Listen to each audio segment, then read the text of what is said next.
Mark 13ஆம் அதிகாரத்துக்கு திருப்பிக் கொள்ளுங்கள். ஆனால் கூடவே மத்தேயு திருப்புங்க. என்னங்க மார்க்கு தானே படிக்கிறோன்னா மத்தேயு போக சொல்கிறீங்க? மத்தேயு 24ஆம் அதிகாரம் திருப்பிக்கோங்க. இன்னொரு விரலை வேணா மார்க் 13 அப்படி வச்சுக்கோங்க. அதாவது நம்ம என்ன பார்த்து வருகிறோம்? மார்க் 13ஆம் அதிகாரத்தை கடந்த பல வாரங்களாய் நாம் போதனைகளாய் பார்த்து வருகிறோம். போன தடவை நாம் மார்க் 13ஆம் அதிகாரத்தை அந்த கடைசி சில வசனங்களை வாசித்து பிரசங்கித்தோம். அதாவது போன தடவை இயேசு என்ன சொல்ல வருகிறார், அவருடைய முக்கிய கருத்து, அந்த மார்க் 13ஆம் அதிகாரம் முடிகிறப்போ அவருடைய முக்கிய கருத்து என்னது? நான் எந்த நேரத்தில் வேணாலும் வரலாம், ஆகவே எப்பொழுதும் நீங்கள் விழித்திருங்கள். இயேசு இந்த பூமிக்கு திரும்ப வருவது நிச்சயம். அவர் எப்போ வருவார்னு யாருமே சொல்ல முடியாது, எக்ஸாக்டாக சொல்ல முடியாது. ஆகவே எப்பொழுதும் விழித்திருக்கணும்னு அவரே சொல்லிவிட்டார், அவரே போதிச்சு விட்டார். அதுதான் நம்ம போன தடவை பார்த்தோம். ஆனால் ஒரு விதத்தில் சரி, அது போதும், பார்த்தது போதும்னு விட்டுட்டு போயிடலாம் வேணா. ஆனால் எனக்கு திருப்தி இல்லை, அது விடுறதுக்கு மனசு இல்லை. ஏன்னா அவர் எத்தனை தடவை விழித்திருங்கள் விழித்திருங்கள் விழித்திருங்கள்னு சொல்கிறாரு. ஞாபகம் இருக்கா? போன தடவை மார்க் 13:33 37 எத்தனை தடவை உங்கள் தமிழ் பைபிள் விழித்திருங்கள் விழித்திருங்கள் விழித்திருங்கள் விழித்திருங்கள் விழித்திருங்கள்னு சொல்கிறப்போ அது என்ன சும்மாவா சொன்னார்? அவர் அத்தனை தடவை சொன்ன பிறகு நாம் அதை போதுமான அளவுக்கு பார்த்த மாதிரி எனக்கு தெரியல. அதை பற்றி போதுமான அளவுக்கு சொன்ன மாதிரி விளக்கம் கொடுத்த மாதிரி எனக்கு தெரியல. 2 விளக்கம் கொடுத்தேன். விழித்திருப்பதுன்னா என்னன்னு போன வாரம் சொன்னேன். ஆவிக்குரிய ஒரு விழிப்புணர்வோடு வாழுவது, அலர்ட்டாக, ஸ்பிரிச்சுவலி அலர்ட்டாக இருப்பதுன்றதை சொன்னேன். அது மட்டும் இல்லை, கொடுத்த வேலையை செய்வது. நல்ல விளக்கம் தானா? 10வது இன்னும் கொஞ்சம் சொல்லணும் போல் இருக்குது. இன்னும் கொஞ்சம் சொல்லணும்னா எங்கேருந்து எடுத்து சொல்கிறது? எவ்வளோ இடத்துலேருந்து வேணால் எடுத்து சொல்லலாம். ஆனால் மத்தேயுலேருந்து எடுத்து சொல்ல விரும்புகிறேன். ஏன்னா மார்க்கில் விழித்திருங்கள்னு முடிஞ்சிருது. 37ஆம் வசனத்தில் விழித்திருங்களோட அந்த வார்த்தையோட அதிகாரமே முடிஞ்சிருது. ஆலிவெட் டிஸ்கோர்ஸ், அதாவது ஒலிவு மலை போதனை மார்க்கில் ஒரே அதிகாரத்தில் முடிஞ்சிருது. ஒலிவு மலை மேலே உட்காந்துக்கிட்டு தானே போதிக்கிறாரு. அந்த போதனைக்கு பேரே ஆலிவெட் டிஸ்கோர்ஸ்னுவாங்க, ஒலிவு மலை போதனை. அவருடைய 2ஆம் வருகையை பற்றி அவரே அங்கே ஒலிவு மலை மேலே உட்காந்துக்கிட்டு போதிக்கிறார். அந்த போதனை மார்க்கில் ஒரே அதிகாரத்தில் முடிஞ்சிருது, சுருக்கமாக பட்டன் முடிஞ்சிருது. ஆனால் மத்தேயுவில் தான் அதனுடைய லாங்கர் வேர்ஷன், நீண்ட வடிவம் காணப்படுகிறது. மத்தேயுவில் அதே போதனை இன்னும் போயிட்டே இருக்குது. நீங்கள் அதனால தான் 2 இடத்துலையும் கை வச்சுக்கோங்கன்னு. நீங்கள் மார்க் 13:37 முடியுதுல்ல, அது மத்தேயுவில் எங்கே இருக்குதுன்னு பார்த்தீங்கன்னா 44ஆம் வசனத்தில் இருக்குது. மார்க் 13:37 எப்படி முடியுது? விழித்திருங்கள்னு முடியுது. மத்தேயு 24:44 தான் அது மாதிரி ஒரு வசனம் இங்கே இருக்குது. நீங்கள் நினையாத நாளிகையில் மனுஷகுமாரன் வருவார், ஆதலால் நீங்கள் ஆயத்தமாய் இருங்கள். அங்கே விழித்திருங்கள்னு வருது, இங்கே நீங்கள் ஆயத்தமாக இருங்கன்னு வருது. மத்தேயு 24:44 இஸ் ஈக்குவல் டு மார்க்கு 13 அல்லது இஸ் லைக் கிட்டத்தட்ட மார்க் 13:37 மாதிரி அதோட முடிஞ்சிருது மார்க்கில். ஆனால் மத்தேயுவில் போதனை தொடருது, போதனை தொடருகிறது. மத்தேயுவில் என்ன பார்க்கலான்னா, ஆயத்தமாக இருங்கள், அவர் யூஸ் பண்ணுற வார்த்தை ஆயத்தமாக இருங்கள், விழித்திருங்கள், ரெண்டும் சம்மந்தப்பட்ட ஒருவனோடு சம்மந்தப்பட்ட வார்த்தைகள் தானே. ஆயத்தமாக இருங்கள் அப்படின்றார். நீங்கள் நினையாத நாளிகையில் மனுஷகுமாரன் வருவார், அதனால் நீங்களும் ஆயத்தமாய் இருங்கள்ன்ட்டு அப்புறம் தொடர்ந்து போதிக்கிறார். என்ன பண்ணுறாரு? 4 கதைகளை, உவமைகளை சொல்லுகிறார். ஆயத்தமாக இருப்பதுன்னா என்ன, ஆயத்தமாக இல்லைன்னா என்ன? ஆயத்தமாக இருப்பதுன்னா யார் மாதிரி இருக்கிறது, அல்லது அதுக்கு நேர் எதிர்மாறா சுத்தமாக ஆயத்தமே இல்லாமல் இருப்பதுனா எப்படி இருக்குது? 2த்துக்கும் உதாரணம் கொடுத்துட்றாரு. கதையாக சொல்கிறார். 4 உவமை சொல்லி ஆயத்தமாக இருப்பதுனா என்னன்றதை இயேசுவே விளக்குறார். அதுதான் மத்தேயுவில் நம்ம பார்க்குறோம். மார்க்கில் அது வரல. ஆனால் நாம் பாக்கியவான்கள், மத்தேயும் பெற்றிருக்கிறோம். ஆகவே நான் இன்றைக்கு என்ன செய்ய விரும்புகிறேன், மத்தேயுவில் சொல்லப்பட்ட அந்த 4 உவமைகள் அல்லது 4 கதைகளை உங்களுக்கு சொல்ல விரும்புகிறேன். ஏன்னா இயேசு அதை ஒரு பொக்கிஷம் மாதிரி கொடுத்துட்டாரு. ஆயத்தமாக இருப்பதுனா என்ன, ஆயத்தமாக இல்லாமல் இருப்பதுனா என்ன, அவருடைய 2ஆம் வருகையை மனதில் வைத்து வாழுவதுனா என்ன, அதை அசட்டை பண்ணுவதுனா என்ன என்பதை திட்டந்தெளிவாய் இந்த கதைகள் மூலமாக இயேசு விளக்குகிறார். இதை பார்த்தா தான் நான் நினைக்கிறேன், அவர் சொல்கிற விழித்திருங்கள் விழித்திருங்கள் விழித்திருங்கள்ன்றோட ஃபோர்ஸை நம்மளே ஃபீல் பண்ணுவோம், உணர்வோம். இல்லைன்னா உணராமல் போயிடுவோம். ஆகவே இன்றைக்கு நாம் பார்க்க போகிறது மத்தேயு 24:45 தொடங்கி மத்தேயு 25ஆம் அதிகாரம் முடிகிற வரைக்கும் பார்க்க போகிறோம். பெரிய நீண்ட பகுதி, நான் ஆகவே வாசிக்க போகிறதில்ல. மத்தேயு 24 45 மத்தேயு 25 முடிகிற வரைக்கும் இதில் 4 உவமைகள் இருக்குது. இந்த 4த்தையும் பார்க்க போகிறோம். நாங்கள் இவ்வளோ பெருசாக பார்க்க போகிறோம். எப்படிங்க? அதாவது எல்லா டீட்டெயிலும் இதில் பார்க்க முடியாது. இதில் இருக்கிற மெயின் கருத்தை மட்டும் பார்த்துட்டு போயிடுவோம். இதில் மெயின் பாயிண்ட் என்ன அப்படின்றத மட்டும் பார்த்துட்டு போயிடுவோம். ஆனால் நான் என்ன பண்ண விரும்புகிறேன்னா, பாருங்கள், நான் மத்தேயுவை போதிச்சிருந்தேன்னா, மார்க்குக்கு பதிலாக மத்தேயு தான் போதிச்சுட்டு இருந்தேன்னு நீங்கள் என்ன பண்ணியிருப்பேன்னா, இதில் இருக்கிற ஒவ்வொரு உவமைக்கும் 1 வாரம் எடுத்திருப்பேன். ஆனால் 4 வாரத்தில் எடுக்கக்கூடியதை இன்றைக்கு ஒரே வாரத்தில் எடுக்க பார்க்க போகிறேன். ஏன்னு கேட்கலாம். ஏன்னா நான் மத்தேயு போதிக்கல, மார்க் போதிக்கிறேன். மார்க் சீரிஸ் இது. ஆகவே மத்தேயுல 4 வாரம் நான் இருக்க விரும்பலை. அது மட்டும் இல்லை, சில நேரம் பைபிளை அப்படி ஃபாஸ்ட்டாக படிக்கிறதுலையும் வேல்யூ இருக்குது, ஸ்லோவாக படிக்கிறதுலையும் வேல்யூ இருக்குது, ஃபாஸ்ட்டாக படிக்கிறதுலையும் வேல்யூ இருக்குது. அல்லது ஒரு வசனம் மட்டும் உத்து பார்க்குறதுலையும் வேல்யூ இருக்குது, நிறையா வசனங்களை ஒட்டு மொத்தமாக சேர்த்து பார்க்குறதுலையும் வேல்யூ இருக்குது. க்ளோஸாக பார்த்தீங்கன்னா டீட்டெயில்ஸை கவனிப்பீங்க, அப்படி ஜூம் அவுட் பண்ணி பார்த்தீங்கன்னா பிக் பிக்சரை பார்ப்பீங்க. இன்றைக்கி நம்ம பார்க்க விரும்புகிறது அந்த பிக் பிக்சர், அந்த ஜூம் அவுட். உங்கள் ஃபோனில் இருந்தாலும் தான் ஜூம் இன்னும் கொடுத்துருக்கான், ஜூம் அவுட்டும் கொடுத்துருக்கான். எது வேணாலும் யூஸ் பண்ணிக்கோங்க. அந்த மாதிரி பைபிளில் ஜூம் இன் பண்ணி படிக்கிறதும் நல்லது, ஜூம் அவுட் செஞ்சு படிக்கிறதும் நல்லது. இன்றைக்கி கொஞ்சம் ஜூம் அவுட் நிறையா பார்க்க போகிறோம். கடகடன்னு பார்த்துட்டு போகிறோம். எப்படி செய்ய போகிறோன்னா, அந்த ஊமைகளை நான் வாசித்து சொல்ல முடியாது. அதனால் ஒரு கதை மாதிரி சொல்லிவிட்டு, இயேசுவும் இங்கே ஒரு கதை மாதிரி தான் சொல்கிறாரு. அது நானும் அதை அப்படியே ஒரு கதை மாதிரி சொல்கிறேன். அதில் இருக்கிற மெயின் கருத்தை சொல்கிறேன். எல்லாம் நானும் முடித்த பிறகு இதுலேருந்து நம்ம என்ன கற்றுக்கலாம், இயேசு இங்கே என்ன சொல்ல வரார் என்பதை நாம் பார்ப்போம். அடிப்படையில் என்ன சொல்ல வர்றாருன்னா, அவருடைய 2ஆம் வருகையை மனதில் வைத்து நாம் எப்படி வாழ வேண்டும், எப்படி வாழக்கூடாது, ஆயத்தமாக இருப்பதுனா என்ன, ஆயத்தமாக இல்லாமல் இருப்பதுனா என்ன, 2த்தையும் போதிக்கிறார். கவனிங்க. முதல் உவமை மத்தேயு 24 45 51. மத்தேயு 24 45 51 தான் அந்த முதல் கதை இருக்குது. இயேசு கொடுக்குற முதல் கதை மாதிரி சொல்கிறேன், கேட்டுக்கோங்க. ஒரு எஜமான், பெரிய எஜமான், பெரிய ஆள், பெரிய எஸ்டேட். அவருக்கு நிறைய வேலையாட்கள், அந்த காலத்தில் அடிமைகள், ஏராளமான வேலையாட்களை வைத்து கொண்டு பெரிய ஒரு எஸ்டேட் வச்சுருக்கிறாரு. அவர் கொஞ்சம் பயணித்து போக போகிறாரு. என்ன பண்ணுறாரு, அவர்கிட்ட இருக்கிற ஒரு முக்கிய ஊழியக்காரனை, வேலைக்காரனை கூப்பிட்டு, அவன் கொஞ்சம் ஹை லெவல் ஊழியக்காரன், அவனை கூப்பிட்டு சொல்கிறாரு, அவனுக்கு பொறுப்பையும் அதிகாரத்தையும் கொடுத்து அவருடைய எஸ்டேட்டையும் அவருடைய எல்லாத்தையும் பார்த்துக்க சொல்கிறாரு. அவனுக்கு கீழே இருக்கிற வேலைக்காரர்களெல்லாம் பார்த்துக்க சொல்கிறாரு, மேனேஜ் பண்ண சொல்லிவிட்டு அவர் போயிடுறார். பெரிய பொறுப்பையும் அதிகாரத்தையும் அந்த ஊழியக்காரன்ட்ட கொடுத்துட்டு போகிறார். அந்த ஊழியக்காரன் 2 விதமாக இருக்கலாம். நல்லவனாக இருக்கலாம் அல்லது கெட்டவனாக இருக்கலாம். நல்லவனாக இருந்தால் எப்படி இருப்பான்?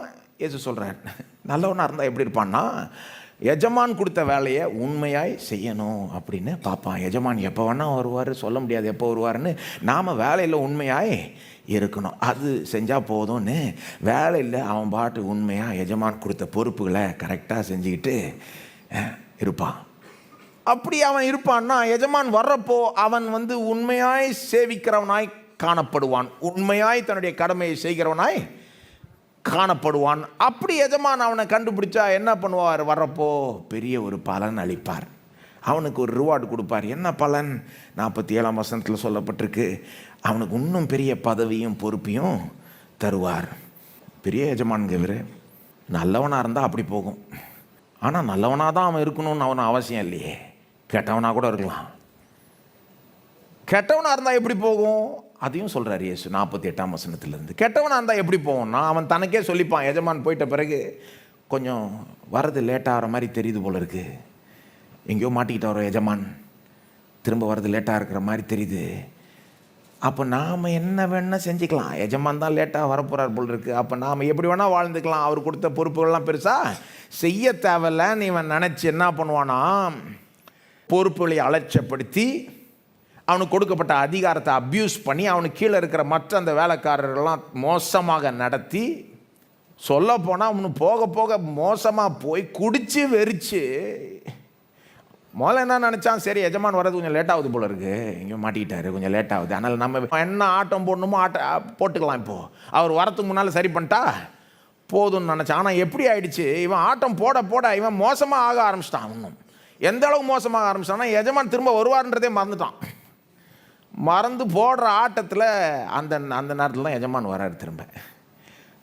எப்படி அவனை கண்டுபிடிக்கிறாரு? முற்றிலும் ஆயத்தம் இல்லாத ஒரு நிலையில் அவனை கண்டுபிடிக்கிறாரு.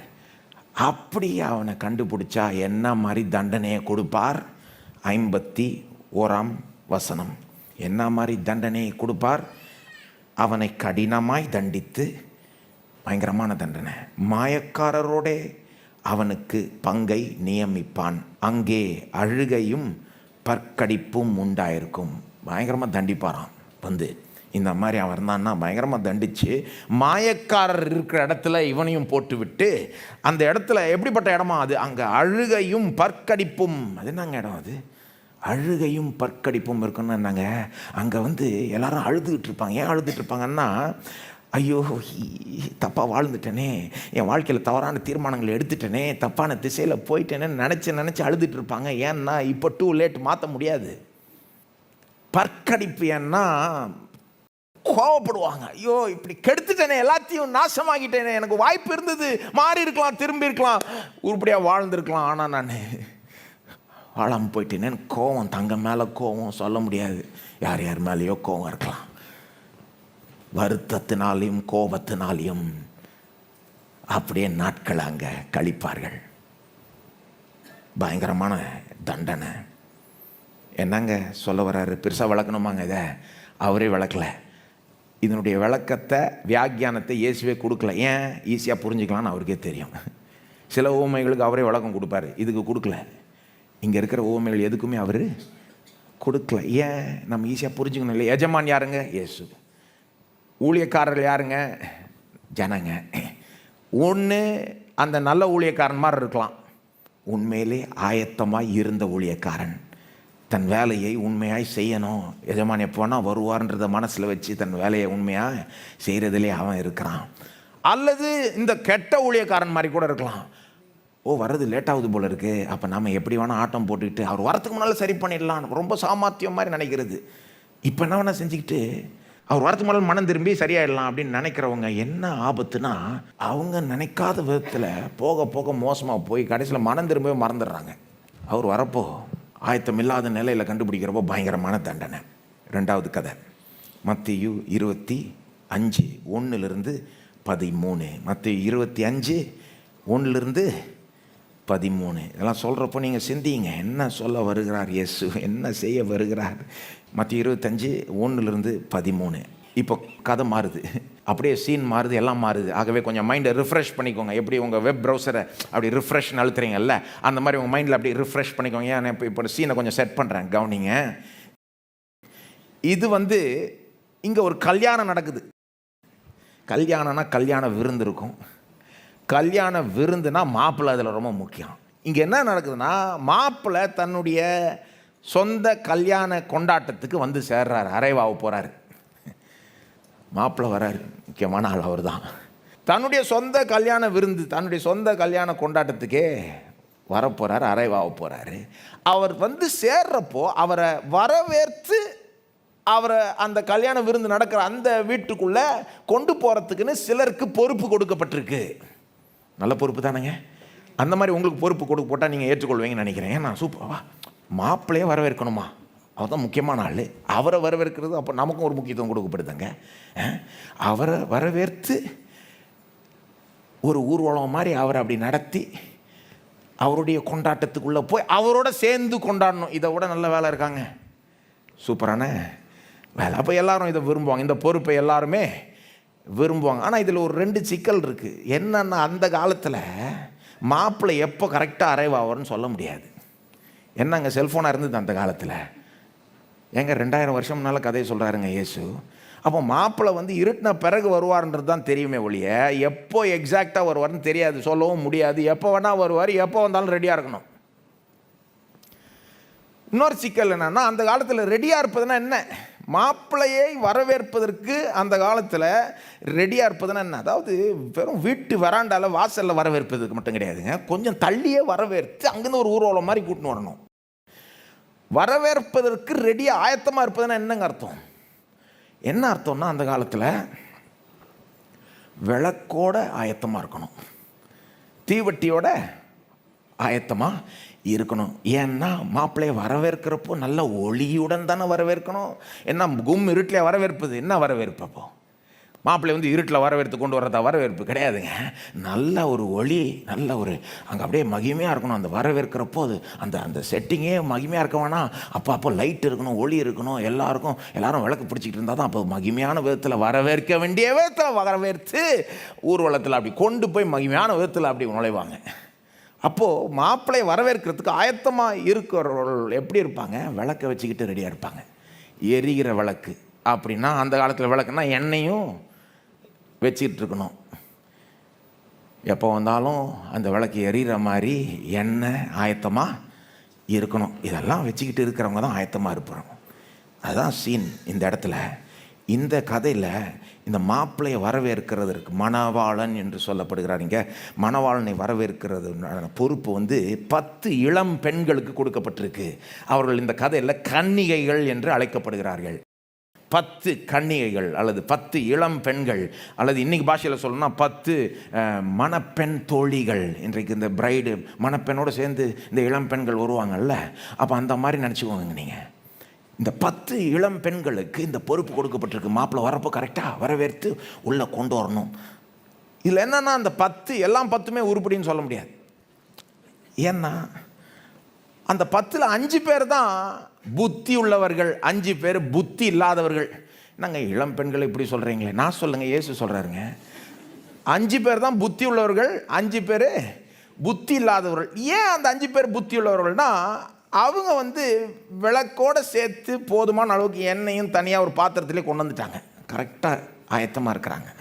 இன்னொரு 5 பேர் ஏன் புத்தி இல்லாதவர்கள்னா அவங்க வந்து விளக்கு மட்டும் கொண்டு வந்துட்டாங்க, எண்ணெயை கொண்டு வரல, அல்லது போதுமான அளவுக்கு எண்ணெயை கொண்டு வரல. 3ஆம் மாதம் 4ஆம் மாதத்தில் சொல்லப்பட்டிருக்கு.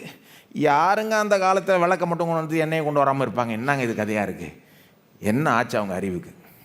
இதுதான் கண்டிஷன். 10 பேரும் ஆனால் ஒன்றா சேர்ந்து வெயிட் பண்ணிகிட்டு இருக்காங்க. 10 பேரும் ஒன்றா வெயிட் பண்ணிகிட்டு இருக்காங்க. மாப்பிள்ளை வருவார்னு வெயிட் பண்ணி பார்த்து அவர் வந்து டிலே பண்ணிடுறார். மாப்பிள்ளை என்ன பண்ணுறாரு? டிலே பண்ணுறாருன்னு சொல்லுது 5ஆம் வசனம். மணவாளன் வர தாமதித்த போது அவர்கள் எல்லாரும் நித்திரை மயக்கம் அடைந்து தூங்கி விட்டார்கள். அவர் டிலே பண்ணதுனால இவங்க வெயிட் பண்ணி பார்த்து தூங்கிட்டாங்க. மயக்கம் வந்து அப்படியே மயக்கம் வந்து தூங்கிட்டாங்க. நல்லா தூங்குறப்போ நடுராத்திரியில் 12 மணிக்கு சத்தம் வருது. இதோ மாப்பிள்ளை வருகிறார், எந்திரிச்சு புறப்படுங்க, அவரை சந்திக்க புறப்படுங்கன்னு சத்தம் வரப்போ எல்லாம் எந்திரிச்சு அவங்க விளக்கெல்லாம் பற்ற வைக்க பார்க்குறாங்க, எல்லாத்தையும் எரிய வைக்க பார்க்குறாங்க. அப்போ தான் இந்த புத்தி இல்லாத இந்த இளம் பெண்கள் உணர்றாங்க என்னன்னு.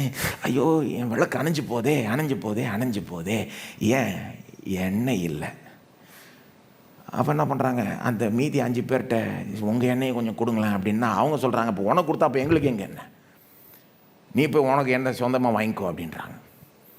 ஆனால் இவங்க என்ன பண்ணுறாங்க? இந்த மீதி 5 பேர் போய் எண்ணெயை வாங்க போகிறாங்க. எங்கேயாவது கிடைக்குமான்ட்டு போகிறாங்க. அந்த டைமில் பாருங்கள், நீங்கள் நினைக்கலாம், ஏங்க எரியாத ஒரு விளக்கை வச்சுக்கிட்டே வர வைத்துட்டு போயிட்டே இருக்கலாமே, பரவாயில்ல. ஏன் அப்படி பண்ண முடியாது? ஏன்னா மாப்பிள்ளை வரவேற்கிறப்போ ஒன்றும் விளக்கம் இல்லாமல் அங்கே போய் அப்படி பக்கத்தில் நடந்தால் ஜனங்க தப்பாக நினச்சிப்பாங்க.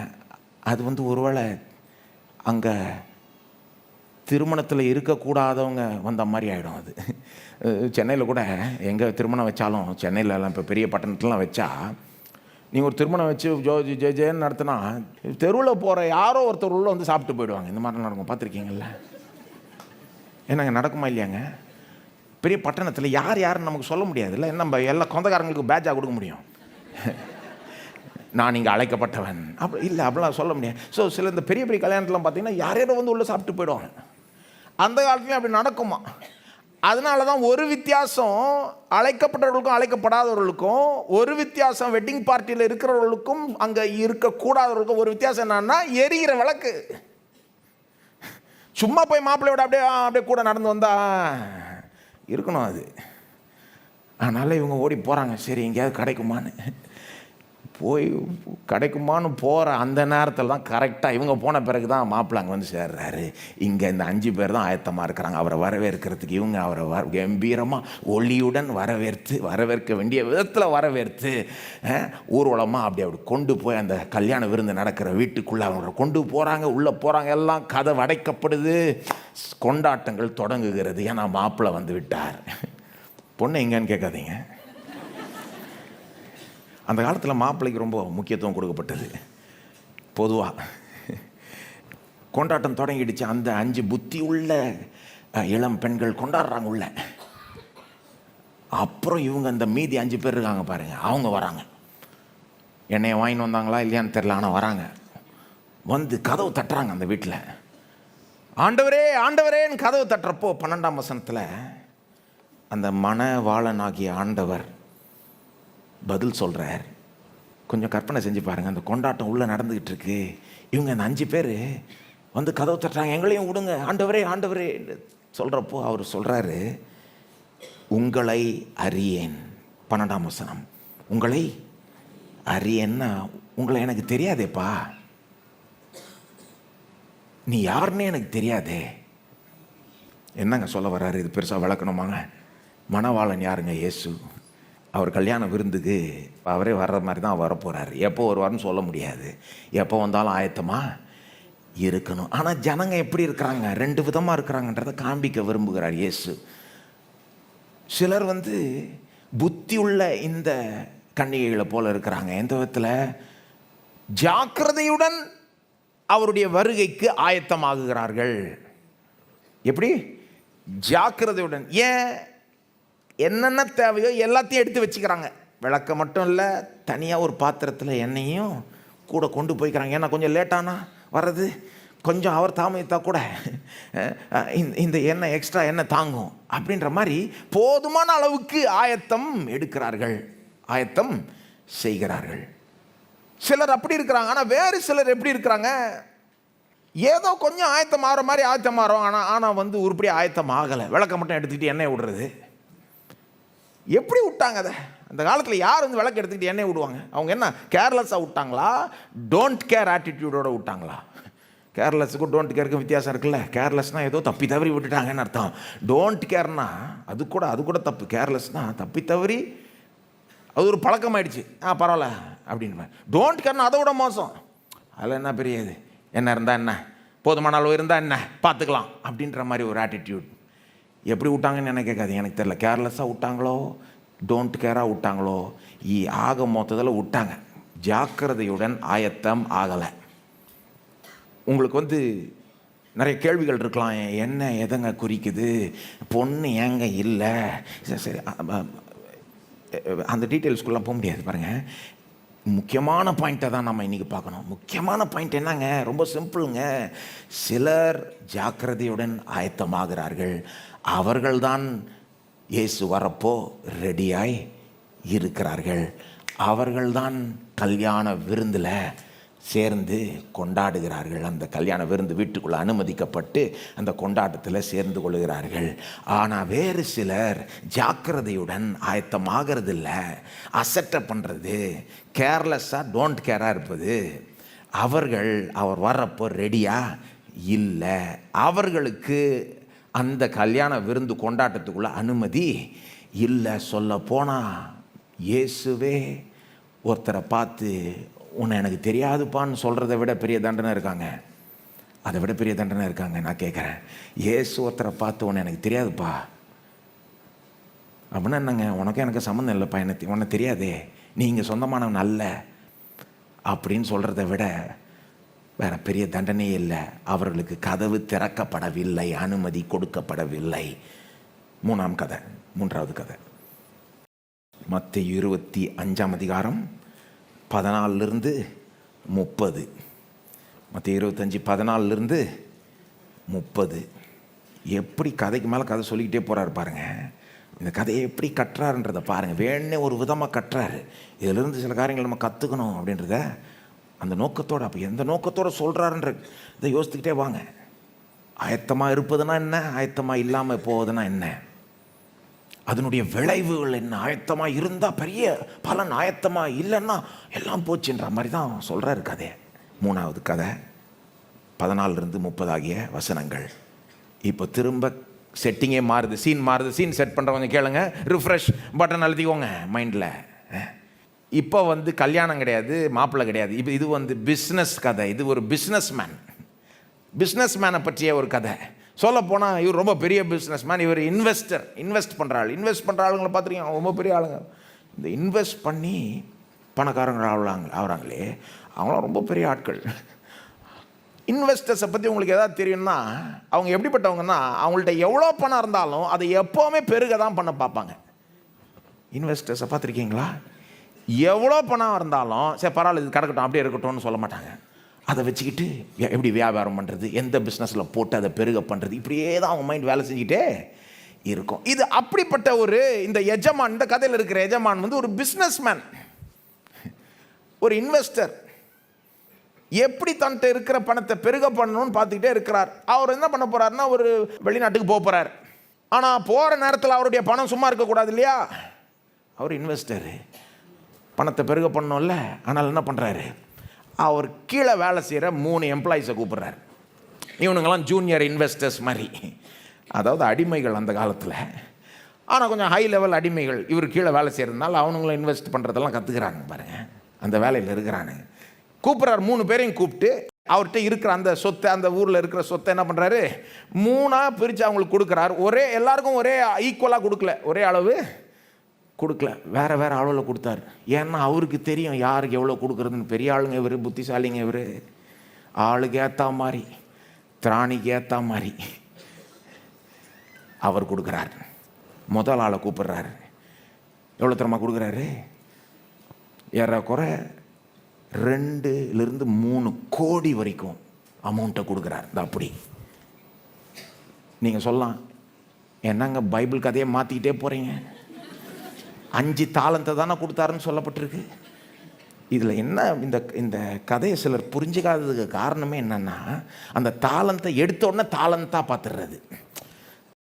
தாலந்து அப்படின்ற வார்த்தை இங்கே வருது. 5 தாலந்து கொடுக்கப்பட்டது, 2 தாலந்து ஒருத்தர் கொடுக்கப்பட்டது, 1 தாலந்து. அந்த தாலந்தை முதல்ல நம்முடைய தாலந்து திறமை ஆற்றலாக பார்க்கக்கூடாது. ஏன்னா இந்த கதையில் தாலந்தினுடைய அர்த்தம் என்ன தெரியுமா, பணங்க.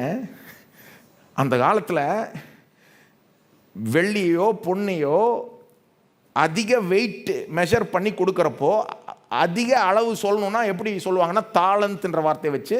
இப்போ நம்ம கிலோ கணக்கு யூஸ் பண்ணுவோம்ல, தங்கத்துக்கெல்லாம் சாவரன்னுவாங்க, அல்லது சொல்ல முடியாது, சிலர் கிலோவை கூட வச்சுருக்கலாம். நான் சொல்கிற எஜமான் ரொம்ப பெரிய ஆளுங்க. இவர் அந்த காலத்தில் இருக்கிறதுலே பெரிய அளவில் வச்சுக்கிட்டு இருந்தார். அவர் அந்த காலத்தில் இருக்கிறதுலே பெரிய அளவு தங்கத்தை வெயிட் பார்க்குறதுக்கோ பொண்ணை வெயிட் பார்க்குறதுக்கோ அது தாலந்த். ஒரு தாலந்தினுடைய வேல்யூ என்ன தெரியுமா? இங்கே இப்போ வெள்ளியா அல்லது பொண்ணான்னு சொல்லப்படலை. ஆனால் இதை 6000 ஸ்காலர்ஸ் பொதுவாக ஒரு தாலந்த்னா அதனுடைய வேல்யூ என்னவாக இருந்திருக்கும், கிட்டத்தட்ட என்னவாக இருந்திருக்குன்றது 6000 என்ன சொல்கிறாங்கன்னா, ஒரு தாலந்துடைய வேல்யூ ஏறக்குறை 15 to 20 வருஷம் ஒரு லேபரருடைய சம்பளம் வேல்யூ. அப்படி நீங்கள் கால்குலேட் பண்ணிங்கன்னா, அப்படி நிறைய பேர் அப்படி தான் சொல்கிறாங்க. ஒரு 20 வருஷம் ஒரு லேபரர் வேலை செஞ்சு சம்பாதிச்சு அது எவ்வளோ பணம் வரும் நீங்கள் அதை கால்குலேட் பண்ணி பாருங்கள். சுமாராக ஒரு 50 லட்சம் வரும். ஒரு தாலந்து, 5 தாலந்துனா 2.5 கோடி. அதனால தான் 2.5 கோடின்னு சொன்னேன், 2 to 3 கோடின்னு. இப்போ பணங்க, முதல்ல கதையை புரிஞ்சுப்போம், அப்புறம் வருவோம் வருத்தத்துக்கு. கதை இது பணத்தை பற்றிய கதைங்க. இது பிஸ்னஸை பற்றிய கதை, இன்வெஸ்டரை பற்றிய கதை. அப்போ இவ்வளோ பெரிய அமௌண்ட்டு கொடுக்குறாரு ஃபஸ்ட் ஆள்கிட்ட. இந்த அப்படி 2-3 கோடி, அப்படி பெரிய அமௌண்ட்டு அந்த காலத்தில். அப்புறம் அடுத்த ஆளை கூப்பிட்றாரு, அவனுக்கு கொஞ்சம் கம்மி அமௌண்ட்டு கொடுக்குறாரு. ஆனாலும் அவனுக்கும் கிட்டத்தட்ட ஒரு 1 கோடி கொடுக்குறாரு. 3வது ஆளை கூப்பிட்றாரு, அவனுக்கு அதை விட கொஞ்சம் கம்மி அமௌண்ட்டு கொடுக்குறாரு. கம்மினா அதுவே ஒரு 50 லட்சம் கிட்ட. 5 தாலந்து, 2 தாலந்து, 1 தாலந்து. அப்போ யாருக்கும் கம்ப்ளைண்ட் பண்ண முடியாது, எல்லாருக்கும் பெரிய அமௌண்ட் கிடச்சிருக்கு. இவனுங்களுக்கெல்லாம் இந்த எஜமான் இல்லாமல் வாழ்வே இல்லை. இவர் இல்லாமல் ஒரு பைசா கிடச்சிருக்காரு, இவ்வளோ பெரிய அமௌண்ட்டை கொடுத்துருக்கிறார். எதுக்கு கொடுத்துருக்கிறாரு? போய் நல்லா ஆட்டம் போடுன்னு கொடுத்தாரா? அவனுங்களுக்கு நல்லா தெரியும் இவர் எஜமான் பிஸ்னஸ் மேன், இன்வெஸ்டர். எது கொடுத்துருக்கிறாருன்னா, இவர் பணத்தை போய் நாம் இன்வெஸ்ட் பண்ணி இவருடைய பணத்தை பெருக பண்ணணும், இவருடைய ஆஸ்தியை வர்த்திக்க பண்ணணும். இவர் ஊருக்கு போயிட்டு வர்றதுக்குள்ளே இவர் கொடுத்ததை நாம் அதிகரிக்கணும். அதனால தான் கொடுத்துருக்கிறார். எல்லாருக்கும் அவன் அசைன்மெண்ட் புரியுது, சும்மா ஒன்றும் கிடையாது. அதனால தான் எஜமான் போன உடனே அந்த 5 தாலந்து பெற்றவன் 2 தாலந்து பெற்றவன் உடனே போகிறாங்க. நீ வாசித்து பாருங்கள் உங்கள் பைபிளில். அவர் அப்படி போன உடனே அவங்க போய் அந்த கொடுக்கப்பட்ட தாலந்துகளை வச்சு வியாபாரம் செஞ்சு அப்படி பெருக்கிறான். அவன் 5 தாலந்து கொடுக்கப்பட்டேன் அப்படியே டபுள் ஆக்குறான், 10 ஆக்கிடுறான். 2 கொடுக்கப்பட்டவன் 4 ஆக்கிடுறான். ஆனால் இந்த 1 கொடுக்கப்பட்டவன் மட்டும் கொஞ்சம் வித்தியாசம். அவன் என்ன பண்ணுறான், அந்த 1 தாலந்தை அந்த ஒரு பை தங்கம் மாதிரி வச்சுக்கோங்க, அதை கொண்டு போய் நிலத்தை தோண்டி தன் எஜமானுடைய பணத்தை புதைத்து வச்சிட்றான். 19ஆம் வசனம், வெகு காலம் பின்பு அந்த ஊழியக்காரருடைய எஜமான் திரும்பி வருகிறார். வெகு காலம் பின்பு. பார்த்தீங்களா? அதை நான் சொன்ன 3 கதையிலையும் இயேசு திரும்ப திரும்ப அந்த கதையை எப்படி சொல்கிறாருன்னா, கொஞ்சம் அந்த மாஸ்டர் டிலே பண்ணுற மாதிரி கதையை சொல்கிறார். எஜமான் வந்து டிலே பண்ணுற மாதிரி, கொஞ்சம் தாமதித்து வர்ற மாதிரி கதையை சொல்கிறாரு. இது எனக்கு ரொம்ப ஆச்சரியமாக இருக்குது. அது ஒரு சின்ன டீட்டெயில், நிறைய பேர் அதை கவனிக்கிறது இல்லை. நிறைய பேர் கேட்குறாங்க, என்னங்க 2000 வருஷம் ஆச்சு ரேசு போனது, அவர் வருவேன் இன்னும் வரலையே. நான் நினைக்கிறேன் அப்போவே ஹிண்ட் கொடுத்துட்டாரு, நான் போன பிறகு வர்றதுக்கு கொஞ்சம் லேட்டாக ஆகும் அப்படின்னு. கதை அப்படி சொல்லப்பட்டிருக்கு. 3 கதையிலையும் எஜமான் வர்றது வந்து திரும்ப டிலேயாக வர மாதிரி சொல்கிறார் அவர் கதையே. வெகு காலம் பின்பு சொன்ன இதுக்கு முந்தின 2 கதையும் போய் பாருங்கள், அப்படி தான் சொல்லப்பட்டிருக்கு. வெகு காலம் பின்பு அந்த ஊழியக்காரருடைய எஜமான் திரும்பி வந்து அவர்களிடத்தில் கணக்கு கேட்குறாரு. அந்த 5 தாலந்து பெற்றவன் 10 ஆக்கிட்டான்ல, அவன் வரான். முதல்ல உற்சாகமாக வந்து சொல்கிறான் எஜமான்ட்ட, எஜமானே நீர் 5 தான் கொடுத்தீர், நான் 10 ஆக்கிட்டேன் அப்படின்ட்டு முழு அமௌண்ட் அவர்கிட்ட கொடுக்குறான். ஏறக்குறைய 5-6 கோடி உங்களுடைய அமௌண்ட்டை வர்த்திக்க பண்ணிட்டேன் தாங்க. 2 தாலந்து பெற்றவன் அவன் சொல்கிறான், நானும் டபுள் பண்ணிட்டேன் அப்படின்னு அவனும் உற்சாகமாக வந்து கொடுக்குறான். இந்தாங்க முழுசையும் எஜமான்ட்ட கொடுக்குறான். ஏன்னா எஜமானுடைய பணம் அது. அந்த 2 பேரையும் எப்படி பாராட்டுறாரு பார்த்தீங்களா? அவங்களுக்கு என்ன பலன் கிடைக்குதுன்னு பார்த்தீங்களா? என்ன ரிவார்டு கிடைக்குது? அவருடைய பாராட்டே எவ்வளோ பெரிய ரிவார்டு. அவர் பாராட்டுற விதம் 21ஆம் வசனத்தில் இவ்வளோ பெரிய. எஜமான் வந்து இப்படி பாராட்டினா எப்படி இருக்கும்? நல்லது, உத்தமமும் உண்மையும் உள்ள ஊழியக்காரனே. நல்லது, உத்தமமும் உண்மையும் உள்ள ஊழியக்காரனே. சந்தோஷமாக இருக்கிறார் அவர், பாராட்டுறார் அவனை. அப்புறம் சொல்கிறார், கொஞ்சத்திலே நீ உண்மையாக இருந்தாய், அநேகத்தின் மேல் உனக்கு அதிகாரியாய் உன்னை வைப்பேன். உனக்கு இதை விட பெரிய பதவி வருது, இதை விட பெரிய பொறுப்பு வருது அப்படின்றாரு. அப்புறம் இன்னொன்று சொல்கிறார், உன் எஜமானுடைய சந்தோஷத்திற்குள் பிரவேசி. அப்படின்னா இது மட்டும் இல்லை, ஏன் சந்தோஷத்திலே உனக்கு பங்கு இருக்குது அப்படின்றார். இதை விட பெரிய பலன் கிடைக்குமா? கிடைக்க முடியாது. அப்புறம் அந்த அடுத்தவன் 1 தாலத்து மட்டும் பெற்றான் பாருங்க. அவன் என்ன பண்ணான், போய் புதைச்சிட்டான் இல்லையா? அவன் பேசுறது கவனிங்க. இப்போ 24ஆம் வசனம் 25ஆம் வசனம். 1 தாலந்து வாங்கினவன் வந்து 24, ஆண்டவனே சொல்கிறது மட்டும் ஆண்டவனே. அதுக்கப்புறம் என்ன பேசுகிறான்றதை பாருங்க. நீர் விதைக்காத இடத்தில் அறுக்கிறவரும் தெளிக்காத இடத்தில் சேர்க்கிறவருமான கடினமுள்ள மனுஷன் என்று அறிவேன். நீர் ரூத்லெஸ் பிஸ்னஸ்மேன் எனக்கு தெரியும். நீ ரொம்ப கடினமான ஆள், பணம் போடாத இடத்துல இருந்தெல்லாம் எதிர்பார்ப்பீர்ன்றது தெரியும்ன்றான். என்ன பேச்சு, திமிரான பேச்சு. அந்த எண்ணமே தப்புன்னு நான் சொல்லுவேன். எஜமான் முகத்துக்கு நேராக சொல்கிறான், நீர் ரொம்ப கடினமான ஆளுன்னு தெரியும், எங்கே இன்வெஸ்ட் பண்ணாத இடத்துலேருந்து கூட எதிர்பார்ப்பீர், நீர் விதைக்காத இடத்துலேருந்து அறுப்பீர் அப்படின்ட்டு. அப்புறம் 25, ஆகையால், இப்போ தான் வரான் பாயிண்ட்டுக்கு. ஆகையால் நான் பயந்து போய், அதாவது சொல்கிறான், நீர் வந்து ரொம்ப கடினமான ஆள், விதைக்காத இடத்துலலாம் அறுப்பீர். ஆனால் நான் யோசித்து பார்த்தேன், உங்களுடைய பணத்தை கொண்டு போய் எங்கேயாவது இன்வெஸ்ட் பண்ணி கடைசி தொலைச்சிட்டேனா, கடைசியில் லூஸ் பண்ணிட்டேனா, லாஸ் ஆகிடுச்சுன்னா அப்போ ஒன்றுமே இருக்காதே. அதனால் சரி கொஞ்சம் சேஃபாக இருந்து போன்னு பார்த்தேன். கொடுத்ததையாவது திரும்ப கரெக்டாக கொடுத்துருவோன்னு பார்த்தேன். பயந்து போய் உமது தாளந்தை நிலத்தில் புதைத்து வைத்தேன், இதோ உம்முடையதை வாங்கி கொள்ளும் என்றான். ரொம்ப சாமர்த்தியசாலி மாதிரி எடுத்ததை கொடுக்குறான். அவர் என்ன சொன்னார், பரவாயில்ல, உன் அப்ரோச் கொஞ்சம் வித்தியாசமாக இருக்குது, நல்லது தான் அப்படின்னாரா. கொஞ்சம் சேஃபாக அப்ளை பண்ணிக்கிட்டேன், நல்லது தான், அட்லீஸ்ட் பணத்தை தொலைக்கலல்ல அப்படியே சொன்னார். அடுத்த வசனம் அவருடைய பதில் பாருங்கள்.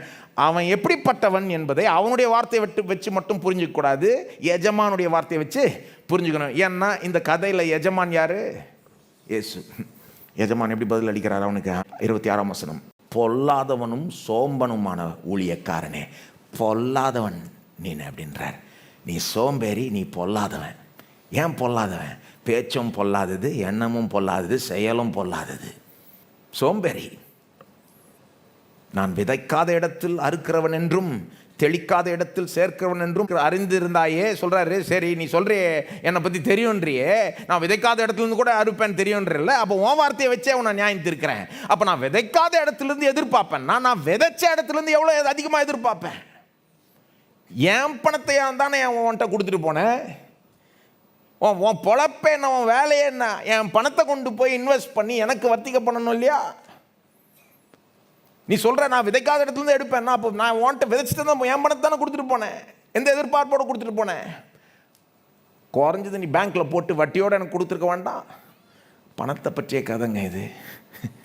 27ஆம் வசனம், அப்படியானால் நீ என் பணத்தை, எப்படி சொல்கிற பாருங்க, நீ என் பணத்தை காசுக்காரர் வசத்தில் போட்டு வைக்க வேண்டியதாக இருந்தது, அப்பொழுது நான் என்னுடையதை வட்டியோடு வாங்கி கொள்வேனே. எப்படி சொல்கிறா பார்த்தீங்களா? என் பணம் என்னுடையதுன்றார். ஏன்னா அவன் பேசின பேச்சு அந்த மாதிரி இருக்குது.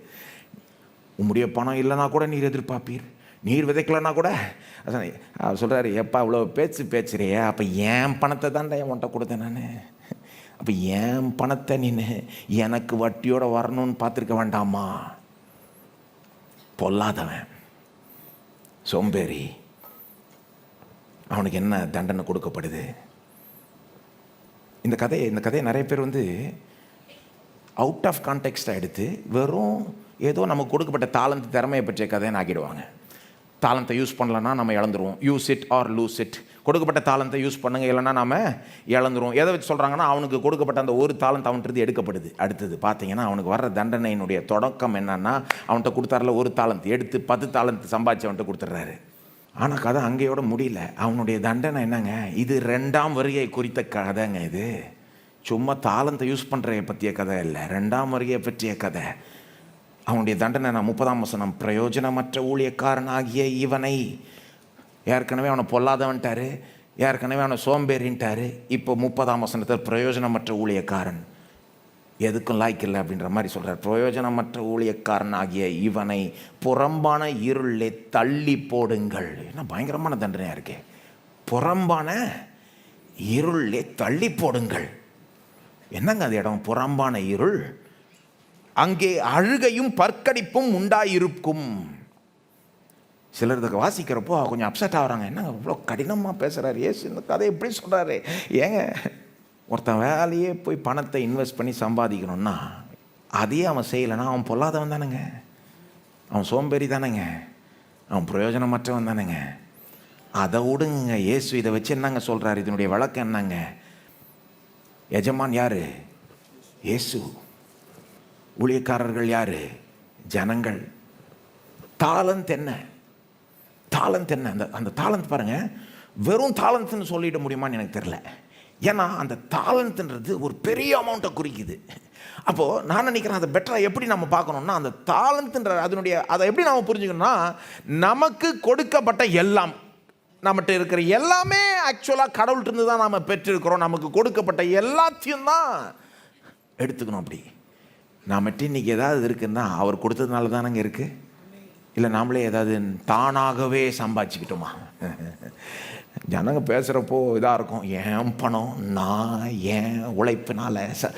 எங்கே உங்களுக்கு கை அவர் கொடுக்கலன்னா எங்கெங்கே உழைச்சிருக்க முடியும்? உங்களுக்கு மூளை அறிவை கொடுக்கலன்னா எங்கெங்கே உழைச்சிருக்க முடியும்? உங்களுக்கு உயிர் மூச்சை கொடுக்கலன்னா எப்படிங்க பிறந்திருக்க முடியும்? உங்களை இன்றைக்கி எழுப்பி விடலன்னா எப்படிங்க இங்கே வந்திருக்க முடியும்? நமக்கு இன்றைக்கி ஏதாவது வாழ்க்கையில் இருக்குன்னா அது ஏன் இருக்குன்னா, அவர் ஒரு விதையின் வடிவத்தில் அதை கொடுத்துட்டார். எல்லாத்தையுமே நீங்கள் உங்கள் வாழ்க்கையில் இருக்கிற எல்லாத்தையும் பாருங்கள், அது ஏன் நம்மகிட்ட இருக்குன்னா, இன்றைக்கி அவர் அதை ஒரு விதையை போல கொடுத்துட்டார். உயிரை கொடுத்தார், நம்ம பிறந்தோம், அவருடைய கிருபையினால தான் வளர்ந்தோம். இன்றைக்கி நமக்கு போய் ஒரு வேலை இருக்குது, அதை வச்சு சம்பாதிக்கிறோன்னா ஏன்? நமக்கு ஒரு திறமை இருக்கிறதுனால தான் வேலை இருக்குது, வேலையை நல்லா செய்கிறதுனால தான் சம்பளம் கொடுக்குறாங்க. ஆனால் திறமையை கொடுத்தவர் யார்? அவர். ஆற்றலை கொடுத்தவர் யார்? அவர். திராணியை கொடுத்தவர் யார்? அவர். அறிவை கொடுத்தவர் யார்? மூளை அறிவை கொடுத்தவர் யார்? அவர். தாளந்தை கொடுத்தவர், தாளந்தும் அதில் இருக்குது, நம்முடைய இயற்கை நேச்சுரல் டேலண்ட்டை கொடுத்தவர் யார்? அவர். ஸ்பிரிச்சுவல் கிஃப்ட், ஆவிக்குரிய வரங்களை கொடுத்தவர் யார்? அவர். எல்லாத்தையும் இப்போ நம்ம 4 பேருக்கு நாளைக்கு நம்ம பிரயோஜனமாக இருக்கிறோன்னா, இன்றைக்கு நம்மனால ஏதோ இந்த உலகத்தில் நல்லது நடக்குதுன்னா நம்ம என்னத்தையோ சம்பாதிக்கிறோம், நம்மகிட்ட ஏதோ ஒரு பணம் இருக்குது, ஒரு பேர் இருக்குது, ஒரு புகழ் இருக்குது, ஒரு முக்கியத்துவம் இந்த வாழ்க்கையில் இருக்குன்னா இது ஏன் இருக்குன்னா அவர் கொடுத்ததுனால தான் இருக்குது. எல்லாமே அவர் தான் கொடுத்தார். அவர் மட்டும் கொடுக்கலன்னா ஒரு பைசா இருக்காது நம்ம கையில், நமக்குன்னு ஒன்றுமே இருக்காது. நம்ம முற்றிலுமே அவர் கொடுத்ததுனால தான் நாம் இங்கே இருக்கிறோம்.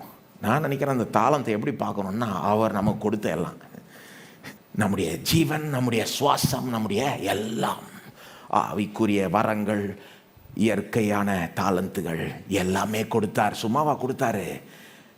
இந்த பூமியில் இன்வெஸ்ட் பண்ணுறாருங்க. இங்கே நம்மளை ஒரு நோக்கத்தோடு வச்சிருக்கிறார். அவருடைய நோக்கத்தை நாம் செய்யணும்.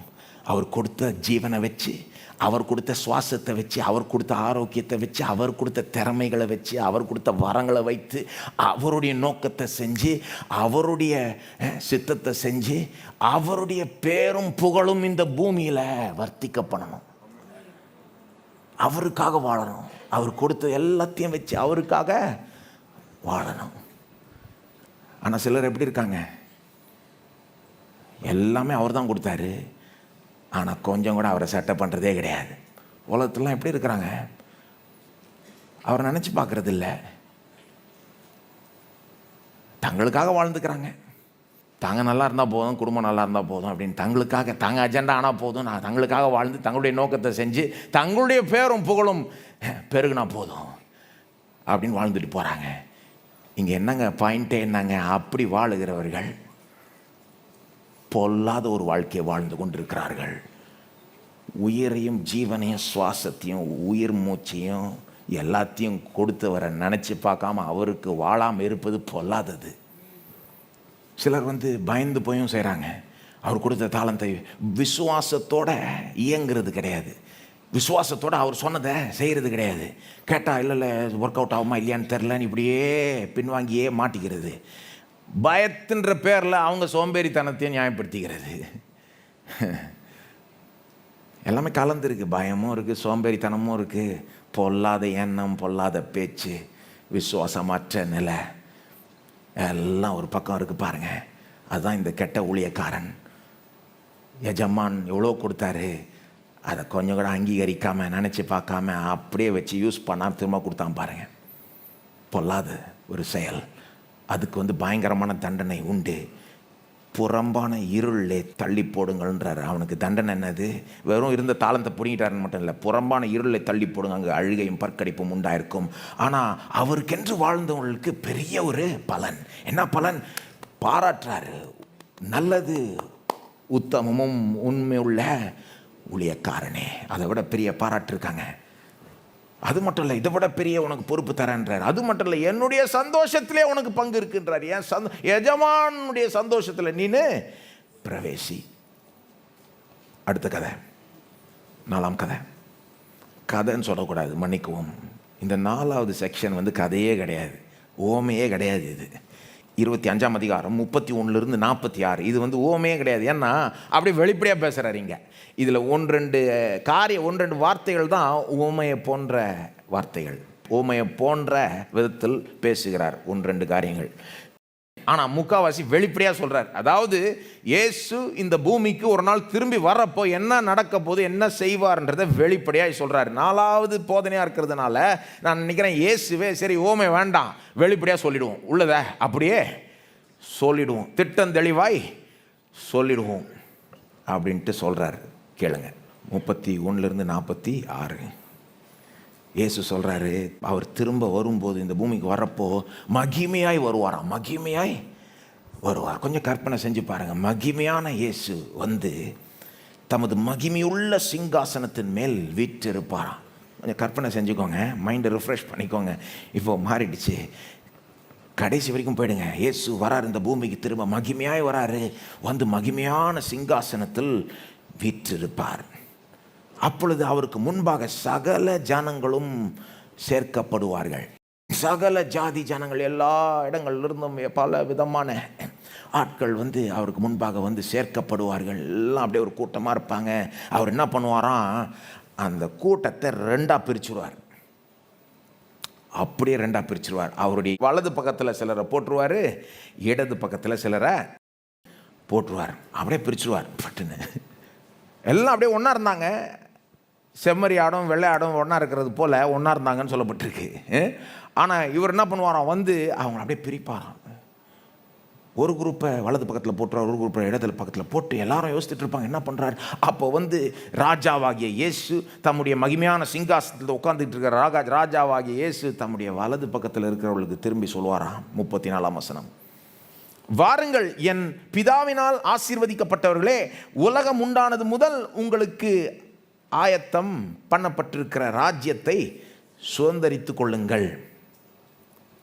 என்ன சொல்றாரு, வலது பக்கத்தில் இருக்கிறவங்களை பார்த்து, வாங்க ஆசீர்வதிக்கப்பட்டவர்களே, உலகம் உண்டான முதல் உங்களுக்காக ஆயத்தம் பண்ணப்பட்டிருக்க அந்த ராஜ்யத்தை சுதந்தரித்து கொள்ளுங்க, வாங்க ராஜ்யத்துக்குள்ள நுழைங்க அப்படின்றாரு.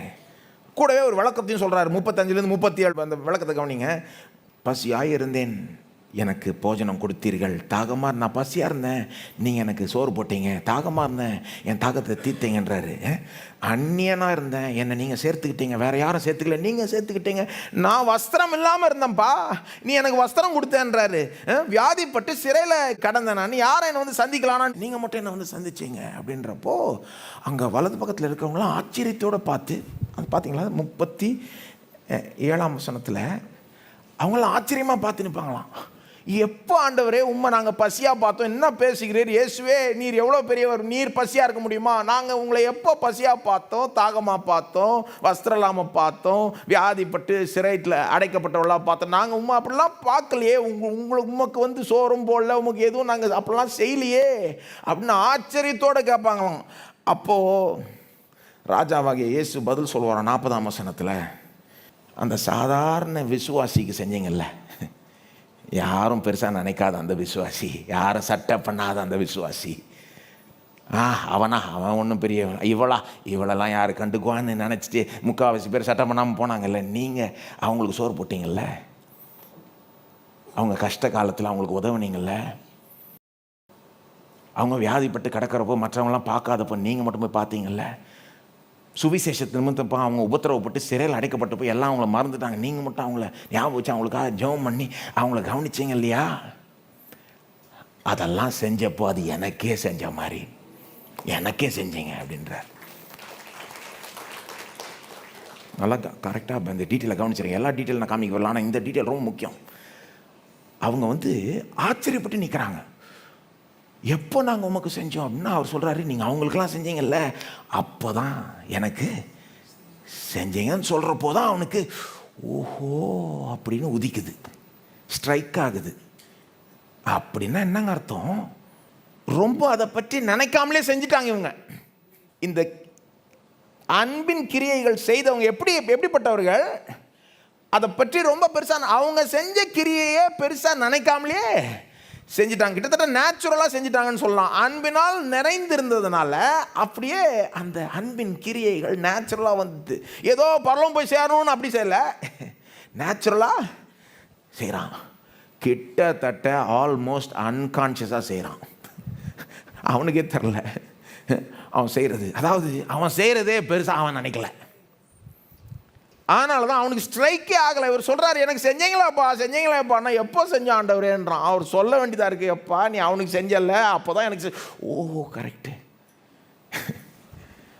அந்த டீட்டெயிலை நோட் பண்ணிக்கோங்க.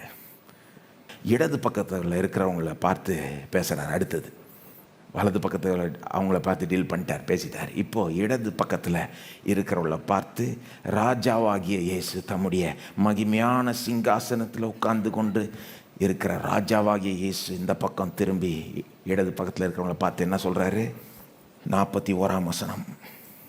இதை வாசிக்கிறது எனக்கு கஷ்டமாக தான் இருக்குது, ஆனால் வாசிக்கணும். இடது பக்கத்தில் இருக்கிறவங்கள பார்த்து என்ன சொல்கிறார், சபிக்கப்பட்டவர்களே, என்னை விட்டு பிசாசுக்காகவும் அவன் தூதர்களுக்காகவும் ஆயத்தம் பண்ணப்பட்டிருக்கிற நித்திய அக்கினியிலே பொங்கல். கம்ப்ளீட்டாக வேறு மாதிரி பேசுகிறாரு. இங்கே இவங்கள்ட்ட பேசினப்போ, வலது பக்கத்தில் இருக்கவங்கள்ட்ட பேசுகிறப்போ, ஆசீர்வதிக்கப்பட்டவர்களே, உங்களுக்காக உலக தோற்றத்துக்கு முன்பாக இருந்து உங்களுக்கு ஆயத்தம் பண்ணப்பட்ட அந்த நித்திய ராஜ்யத்துக்குள்ளே நுழைங்கன்ற. இங்கே வந்து சபிக்கப்பட்டவர்களே, பிசாசுக்காக ஆயத்தம் பண்ணப்பட்ட அந்த நித்திய அக்கினிக்கு போங்கன்றார். உடனே விளக்கத்தையும் கொடுக்குறார். 42, 43 பசியாக நான் இருந்தேன், நீங்கள் சோறு போடல. தாகமாக இருந்தேன், என் தாகத்தை நீங்கள் தீர்க்கல. நான் அந்நியனாக இருந்தேன், நீங்கள் என்னை சேர்த்துக்கொள்ள. நான் வஸ்திரம் இல்லாமல் தவித்தேன், எனக்கு நீங்கள் வஸ்திரம் கொடுக்கல. நான் வியாதி உள்ளவனாக இருந்தேன், சிறையில் இருந்தேன், யாரும் என்னை கண்டுக்கல, நீங்களும் பார்த்துட்டு கண்டுக்காமலே போனீங்க அப்படின்றாரு. அப்போ அந்த இடது பக்கத்தில் இருக்கவங்க அவரை பார்த்து அவங்களும் ஆச்சரியப்பட்டு சொல்கிறாங்க, எப்போ ஆண்டவரே உம்மா அப்படி பார்த்தோம், உம்மா அப்படி பார்த்து நாங்கள் அப்படி சும்மா விட்டுருப்போமா? நீர் பசியாக இருந்து நாங்கள் அதை பார்த்து தான் நிச்சயமாக நாங்கள் சோறு போட்டிருப்போம். ஆண்டவர் என்ன ஆண்டவரே பேசுகிறீர் அப்படின்னு தான் சொல்லியிருப்பாங்க. அப்படின்னு தான் பேசுன மாதிரி தெரியுதாங்க. 44ஆம் வசனத்தில் ஆண்டவரே உண்மை நாங்கள் இப்படிலாம் பார்க்கலையே அப்படின்னு சொல்கிறப்போ ராஜாவாகிய இயேசு பதில் சொல்லுவார். 45ஆம் வசனத்தில் பாருங்கள், அந்த சாதாரண விசுவாசிகள் தவிக்கிறத பார்த்துட்டு உங்கள் உடன் சகோதரர்கள் சகோதரிகள் தவிக்கிறத பார்த்து நீங்கள் கண்டுக்காமல் போனீங்கல்ல, இவங்களுக்கு உதவி செஞ்சு நமக்கு என்ன பிரயோஜனம்னு நினச்சிக்கிட்டு போனீங்கல்ல, திரும்ப திரும்ப அவங்கள கண்டுக்காமல் போனீங்க இல்லையா, அது எனக்கே நீங்கள் செஞ்ச மாதிரி. விசுவாசிகளுக்கு அன்பின் கிரியைகள் செய்கிறத பற்றி பேசுதுங்க. இது பைபிள் எல்லாருக்கும் அன்பின் கிரியை செய்ய சொல்லுது. ஆனால் இங்கே சப்ஜெக்ட் விசுவாசிகளை அன்பு கூறுவது, கிரியையினால் அன்பு கூறுவது. சும்மா அன்பு கூறுறன்ற பேச்சு மட்டும் இல்லை, கிரியை செய்து. அவர் சொல்கிறாரு, நீங்கள் உங்கள் உடன் சகோதரர் சகோதரிகள் விசுவாசியில் கண்டுக்காமல் போனீங்களே, என்னையே செஞ்ச மாதிரி, அது எனக்கே செஞ்ச மாதிரி அப்படின்ட்டு முடிக்கிறார். என்னங்க சொல்ல வர்றார்? பெருசாக வளர்க்கணுமாங்க இதை? அன்பினால் நிறைந்து அன்பின் கிரியைகளை நேச்சுரலாக இயற்கையாக கிட்டத்தட்ட அதை பெருசாக நினைக்காமலே செய்கிறவர்களுக்கு பெரிய பலன் உண்டு, பரலோக ராஜ்யம் நிச்சயம் என்ற மாதிரி இருக்குது. இந்த கதையில் அப்படி தானே வருது. மாறாக அடுத்த பக்கத்தில் வேறு விதமான ஆட்கள் அன்பின் கிரியைகளே செய்யாமல் இருக்கிறப்போ அவங்க ஆயத்தமாக இல்லை. இயேசு வரப்போ அவங்க ஆச்சரியப்படுவார்கள். ஏன்னா அவர்கள் இந்த கதையில் அட்லீஸ்ட் அவர்கள் நரகம் போகிறார்கள். 4த்தையும் கவர் பண்ணிட்டேன். இப்போது இதுலேருந்து என்னங்க கற்றுக்கணும்? இயேசு என்னங்க போதிக்க பார்க்குறாரு? 4த்துலேயும் ஒரு விதமாக பண்ணுறாரு. எல்லாரையும் 2ஆக பிரிச்சிடுறாரு. அதாவது அவருடைய கதையில் பார்த்தீங்கன்னா எப்போவுமே 2 குரூப் தான் இருக்குது. ஒன்று நல்ல குரூப், ஒன்று கெட்ட குரூப்பு. ஒன்று எப்படி இருக்கணுன்றதை காமிக்குது, ஒன்று எப்படி இருக்க கூடாது. அதுவும் எப்படி இருக்குன்னா, ஒவ்வொரு கதையிலையும் பார்த்தீங்கன்னா, ஒவ்வொரு இந்த ஊமையிலையும் பார்த்தீங்கன்னா 2ம் எக்ஸ்ட்ரீமாக ஆக்கிடுறாரு. அந்த நல்லவன் ரொம்ப நல்லவனாக இருக்கிறான், கெட்டவன் ரொம்ப கெட்டவனா இருக்கிறான். பார்த்தீங்களா? அதை இந்த ஃபஸ்ட்டு இதுலேருந்தே பார்க்கலாம். அதை வேணே அப்படி சொல்கிறாரு, வேணே அப்படி கதையை கட்டுறாரு, வேணே அப்படி போதிக்க விரும்புகிறாருன்னு நினைக்கிறேன். அந்த கடைசி இது கதை கிடையாதுண்ணா. அது வேணே நல்லவன் ரொம்ப நல்லவனாக காமிச்சு கெட்டவனை ரொம்ப கெட்டவனாக காமிக்கிறார். ஏன்? நான் நினைக்கிறேன் இதுலேருந்து நம்ம என்ன கற்றுக்கணும்னு இயேசு விரும்புகிறார். ஏன் இந்த 4 போதனைகளை கொடுத்தார்? 1ஓட நிறுத்திருக்கலாம், 2ஓட நிறுத்திருக்கலாம், 3ஓட நிறுத்திருக்கலாம். 4 ஏன் இவ்விதத்தில் அதை போதிச்சார்? எந்த நோக்கம்ங்க? என்ன நோக்கங்க? இதுலேருந்து நம்ம என்ன கற்றுக்கணும்னு இயேசு விரும்புகிறார்? குறைஞ்சபட்சம் மேலோட்டமாக இதை வாஸ்து புரிஞ்சுக்கிட்டா கூட என்ன கற்றுக்கணும்? மேற்பூச்சா பார்த்து புரிஞ்சுக்கிட்டோம் என்ன கற்றுக்கணும்? இவங்கள மாதிரி இருங்க, இவங்கள மாதிரி இருக்காதீங்க. எப்படி இருக்கணும்? ஆயத்தமாக இருப்பதுன்னா என்னது? இவங்கள மாதிரி இருப்பது. ஆயத்தமாக இல்லாமல் இருப்பதுன்னா என்ன அர்த்தம்? இவங்கள மாதிரி இருப்பது. 2த்துக்கும் உதாரணம் தெளிவாக காமிச்சிட்றாரு.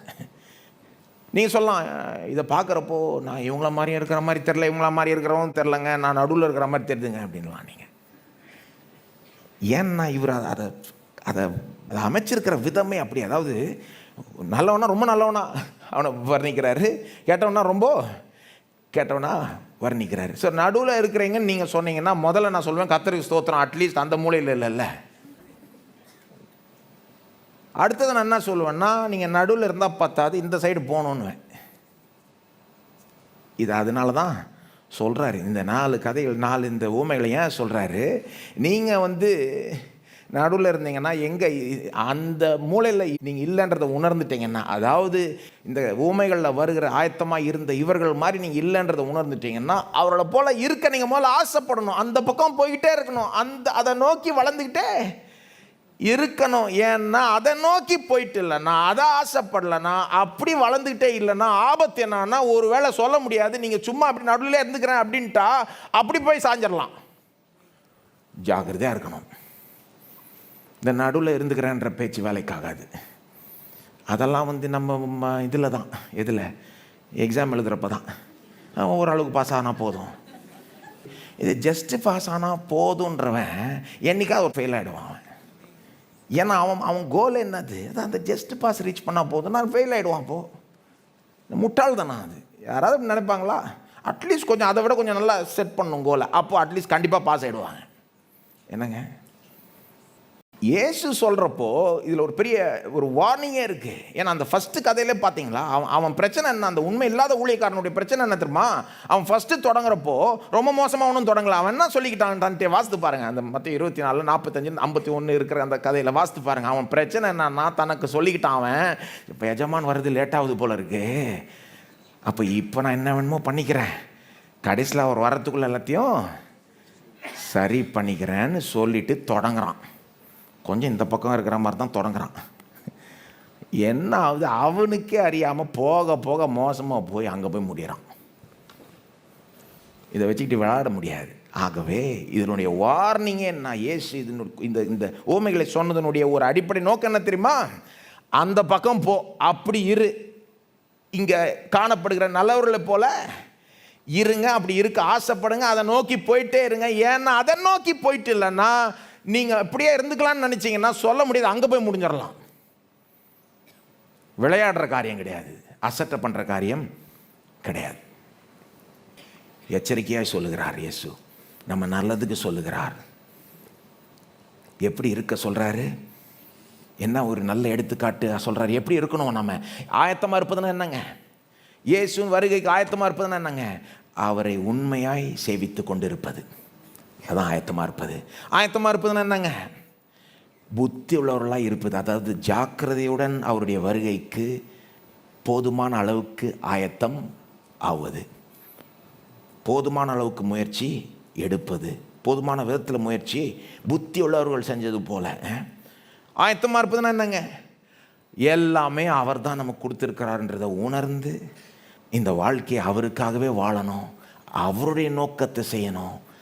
வெறும் எனக்காக வாழ்ந்துட்டு போனால் பார்த்து அவருடைய நோக்கத்தை செஞ்சு அவருடைய பேரும் புகழும் என்னால் இந்த பூமியில் பெருகணும் அப்படின்னு நினச்சி வாழ்கிறது தான் அவர் வருகைக்கு ஆயத்தமாய் இருப்பது. ஆயத்தமாக இருப்பதுன்னா என்னங்க, அன்பினால் நிறைந்த ஒரு வாழ்க்கையை வாழுவது. எப்படின்னா, நேச்சுரலாக அன்பின் கிரியைகளை செய்கிற அளவுக்கு, நாம் செய்கிற கிரியையை நாமளே பெருசாக நினைக்காத அளவுக்கு வாழுவது. அதுதான் அவருடைய வருகைக்கு ஆயத்தமாக இருப்பது. அன்பினால் நிறைஞ்ச ஒரு வாழ்க்கை. அப்படிப்பட்ட வாழ்க்கையை வாழ்கிறப்போ மற்ற விசுவாசிகள் கஷ்டப்படுறப்போ செய்யாமல் இருக்க முடியாது, உதவி செய்யாமல் இருக்க முடியாது. அன்பின் கிரியைகள் தானாக வரும், நேச்சுரலாக வரும், ஃபோர்ஸ் பண்ணாமல் வரும். ஏதோ பரவம் போய் சேரணும்னு வராது, அப்படியே தானாக நேச்சுரலாக அன்பின் நிறைந்த ஒரு உள்ளத்திலிருந்து வரும். பாருங்கள், அதுதான் நல்ல ஒரு ஆயத்தம். ஆயத்தமாக இருப்பதுன்னா இப்படி. ஆயத்தமாக இல்லாததுன்னா என்னங்க, ஆயத்தமாக இல்லைன்னா என்னங்க சொல்லணுமா? நானே அந்த கதையில் சொல்லப்பட்டது, நான் திரும்ப அதை படித்து சொல்லணும்னு அவசியம் இல்லை, நீங்கள் போய் திரும்ப கேட்டுக்கோங்க, பார்த்துக்கோங்க. ஆயத்தமாக இல்லைன்னா அந்த கெட்ட ஆட்கள் செஞ்சது. சரி சொல்லணுமா? சொல்லிட்டாங்க. ஆயத்தமாக இல்லைன்னா இதோ அவர் வர்றது லேட் ஆகுதுல்ல, சரி இப்போ நான் எப்படி வேணால் இருந்துக்கலாம், வரதுக்குள்ளே மனம் திரும்பிடலாம் அப்படின்னு நினைப்பது ஆயத்தமாக இல்லாமல் இருப்பது. ஏன்னா அது போக போக மோசமாக ஆளை கொண்டு போயிடும். ஆயத்தமாக இல்லாமல் இருப்பது புத்தி இல்லாமல் இருப்பது. அதாவது போதுமான அளவுக்கு ஜாக்கிரதையுடன் ஆயத்தமாக ஆகாமல் இருப்பது. அதாவது அவருடைய வருகையை அசட்டை பண்ணுறது, அதை பெருசாக நினைப்பதில்லை. அதெல்லாம் ஒன்றும் இல்லை, பார்த்துக்கலாம் அப்படின்ற மாதிரி நினைப்பேன். அது புத்தி இல்லாத, ஆயத்தம் இல்லாமல் இருக்கிற ஒரு நிலை. ஆயத்தமாக இல்லாமல் இருக்கிறதுனா என்னது, எல்லாமே அவர் கொடுத்தாருன்றதை உணராமல் சும்மா வாழ்க்கையை எனக்காக, என்னுடைய அஜெண்டாக்காக வாழ்கிறது, என்னுடைய பேரையும் புகழையும் வர்த்திக்க பண்ணுறதுக்கு மட்டும் வாழ்கிறது. ஆயத்தமாக இல்லாமல் இருப்பதுன்னா என்ன, அன்பே இல்லாததுனால அன்பின் கிரியைகளை செய்யாமல் இருப்பது. இதான் ரெண்டு எக்ஸ்ட்ரீம். இப்படி இப்படி இருக்காதன்ட்டார். என்னங்க போதிக்க விரும்புகிறார் இயேசு? கூடவே இதையும் சொல்லிட்டார். என்ன போதிக்க விரும்புகிறான்னு சொல்லிட்டு இருக்கேன். வார்னிங், எச்சரிக்கையாக கொடுக்குறாரு. ஏன்னா ஆயத்தமாக இருக்கிறவர்களுக்கு பெரிய பலன், ஆயத்தமாக இல்லாதவர்களுக்கு பெரிய தண்டனை. அதையும் ஒவ்வொரு கதையிலும் பார்க்கலாம். நீங்கள் ஆயத்தமாக இருப்பவர்களுக்கு பெரிய பலன், சூப்பரான பலன், ஆயத்தமாக இல்லாதவர்களுக்கு பயங்கரமான தண்டனை. அந்த தண்டனையை பார்க்குறப்ப ரொம்ப தெளிவாக இருக்குது. நரகம், ஒவ்வொரு ஓமையிலையும் தெளிவாய் அது சொல்லப்படுது. கடைசியில் வெளிப்படையாக சொல்லுது, பிசாசுக்காக ஆயத்தம் பண்ணப்பட்ட நித்திய அக்னிக்கு போங்கன்ற ஒரு குரூப்பை பார்த்து சொல்கிறார். அப்போ இது விளையாடுற காரியம் கிடையாது. ஏசு என்னங்க போதிக்க பார்க்குறாரு? என்ன போதிக்க பார்க்குறாருன்னா, எப்படி வேணால் வாழ்ந்துக்கலாம், ஏசு வரப்போ நான் பரலோகம் போயிடுவேன்னு நினைப்பது அறிவு கட்டத்தனன்றதை போதிக்க வர்றாரு. அறிவு கட்டத்தனம், அது முட்டாள்தனம். எப்படி வேணால் வாழ்ந்துக்கலாம், எப்படி வேணால் இருந்துக்கலாம், ஏசு வரப்போ நான் பரலோகம் போயிடுவேன் அப்படின்னு நினைப்பது பெரும் முட்டாள்தனம், அறிவு கட்டத்தனம், ஆபத்து. அந்த ஒரு எண்ணத்தை உடைக்கும்படி தான் இப்படி இவ்வளோ ஸ்ட்ராங்காக சொல்கிறார். எவ்வளோ ஸ்ட்ராங்காக சொல்கிறார் பார்த்தீங்களா இந்த கதைகளை. அதனால தான் நானும் கொஞ்சம் ஸ்ட்ராங்காக சொன்னேன். அவர் ஸ்ட்ராங்காக சொல்கிறப்போ நான் அதை சாஃப்ட் ஆக்கிறதுக்கு நான் யாருங்க? கொஞ்சம் வலிக்கிற மாதிரியே சொல்கிறாரு வேணுன்னு. அந்த கருத்தை அடிக்கிறார் போட்டு. அதாவது எப்படியானா வாழ்ந்துக்கிட்டு அவருடைய வருகைக்கு ஆயத்தமாயிடலான்னு நினைப்பது முட்டாள்தனம். பாருங்கள், பைபிளில் பல விதமான பகுதிகள் இருக்குங்க. பைபிளில் நமக்கு நிச்சயத்தை கொடுக்குற பகுதிகளும் இருக்குது, உறுதிப்படுத்துகிற பகுதிகளும் இருக்குது. ஆனால் நம்மளுக்கு வார்னிங் கொடுக்குற பகுதிகளும் இருக்குது, எச்சரிக்கை விடுகிற பகுதிகளும் இருக்குது. ரெண்டுமே கர்த்தரிடத்துலேருந்து தானேங்க. இது இயேசு போதிக்கிறாருங்க. இங்கே ரெண்டுமே முக்கியம் தானேங்க. ரெண்டுமே நமக்கு தேவை. இன்றைக்கு நம்ம பார்த்த பகுதி ஒரு வார்னிங்காக கொடுக்கப்பட்ட போதனை. எடுக்க வேண்டிய விதத்தில் எடுத்துக்கணும். நிச்சயத்தை கொடுக்கறதுக்கு மற்ற பகுதிகள் இருக்குது, அதையும் எடுக்க வேண்டிய விதத்தில் எடுத்துக்கணும். ஏசு என்னங்க போதிக்க பார்க்குறாரு? அவர் போதிக்க பார்க்குறத தப்பாகவும் புரிஞ்சிக்கூடாது. ஆகவே ஒரு தப்பான புரிந்து கொள்ளுதலை சொல்லி அதை தெளிவுபடுத்த விரும்புகிறேன்.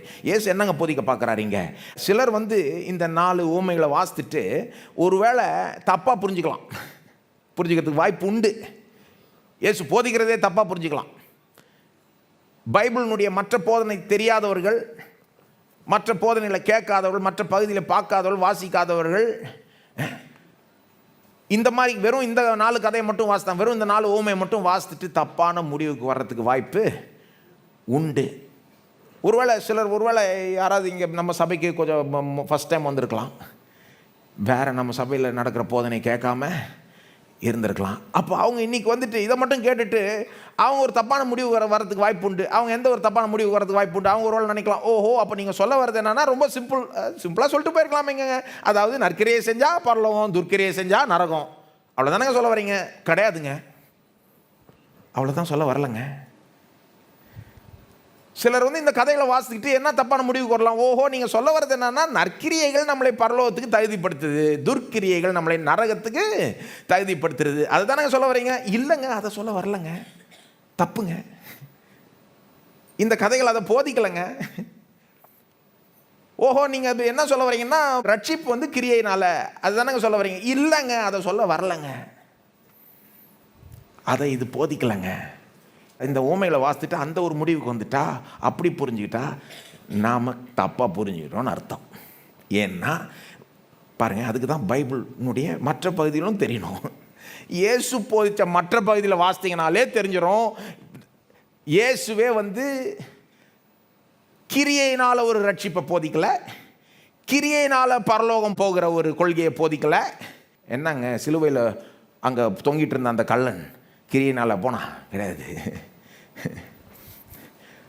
எவ்வளோ போதனைகள் காமிக்கலாம். இயேசு சொன்ன மற்ற உவமைகள் அதை காண்பிக்குது. ரட்சிப்பு கிரியையினால் அல்ல, கிருபையினால் மட்டுமே.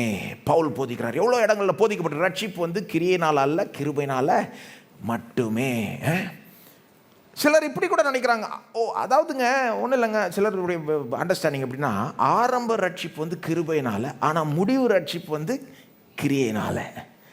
அதாவது எப்படின்னா, நம்ம இயேசுட்ட வரப்போ முழுக்க கிருபை தான் நம்மளை ரட்சிக்குது. ஆனால் இறுதியில் நம்ம பரலோகம் போகிறோமா இல்லையான்றது நம்ம கிரியை வச்சு தான் அந்த தகுதி பார்க்கப்படும். தப்புங்க, தப்பான புரிந்து கொள்ளுதல். ஆரம்ப ரட்சிப்பாக இருக்கட்டும், முடிவு ரட்சிப்பாக இருக்கட்டும், ரட்சிப்பு கிரியையினால் அல்ல, கிருபையினால் மட்டுமே. கிருபையினால் விசுவாசத்தை கொண்டு கிறிஸ்துவின் மூலமாய் ரட்சிப்பு வருகிறது. இதை பைபிள் மற்ற இடங்களில் தெளிவாய் போதிக்குது பாருங்க. அப்போ இதை மட்டும் வாசிட்டு தப்பான முடிவுக்கு வந்துடக்கூடாது. கிருபையில் தொடங்கி ஒன்றும் கிரியையில் முடிக்கல, அப்படி கிடையாது. அப்படி புரிஞ்சுக்கிட்டா தப்பா ஆகிடும். அப்போ எப்படி தாங்க புரிஞ்சுக்கிறது? ஏன்னா இதுதான் பைபிளில் பாருங்கள், நிறைய தடவை இதை பார்ப்பீங்க.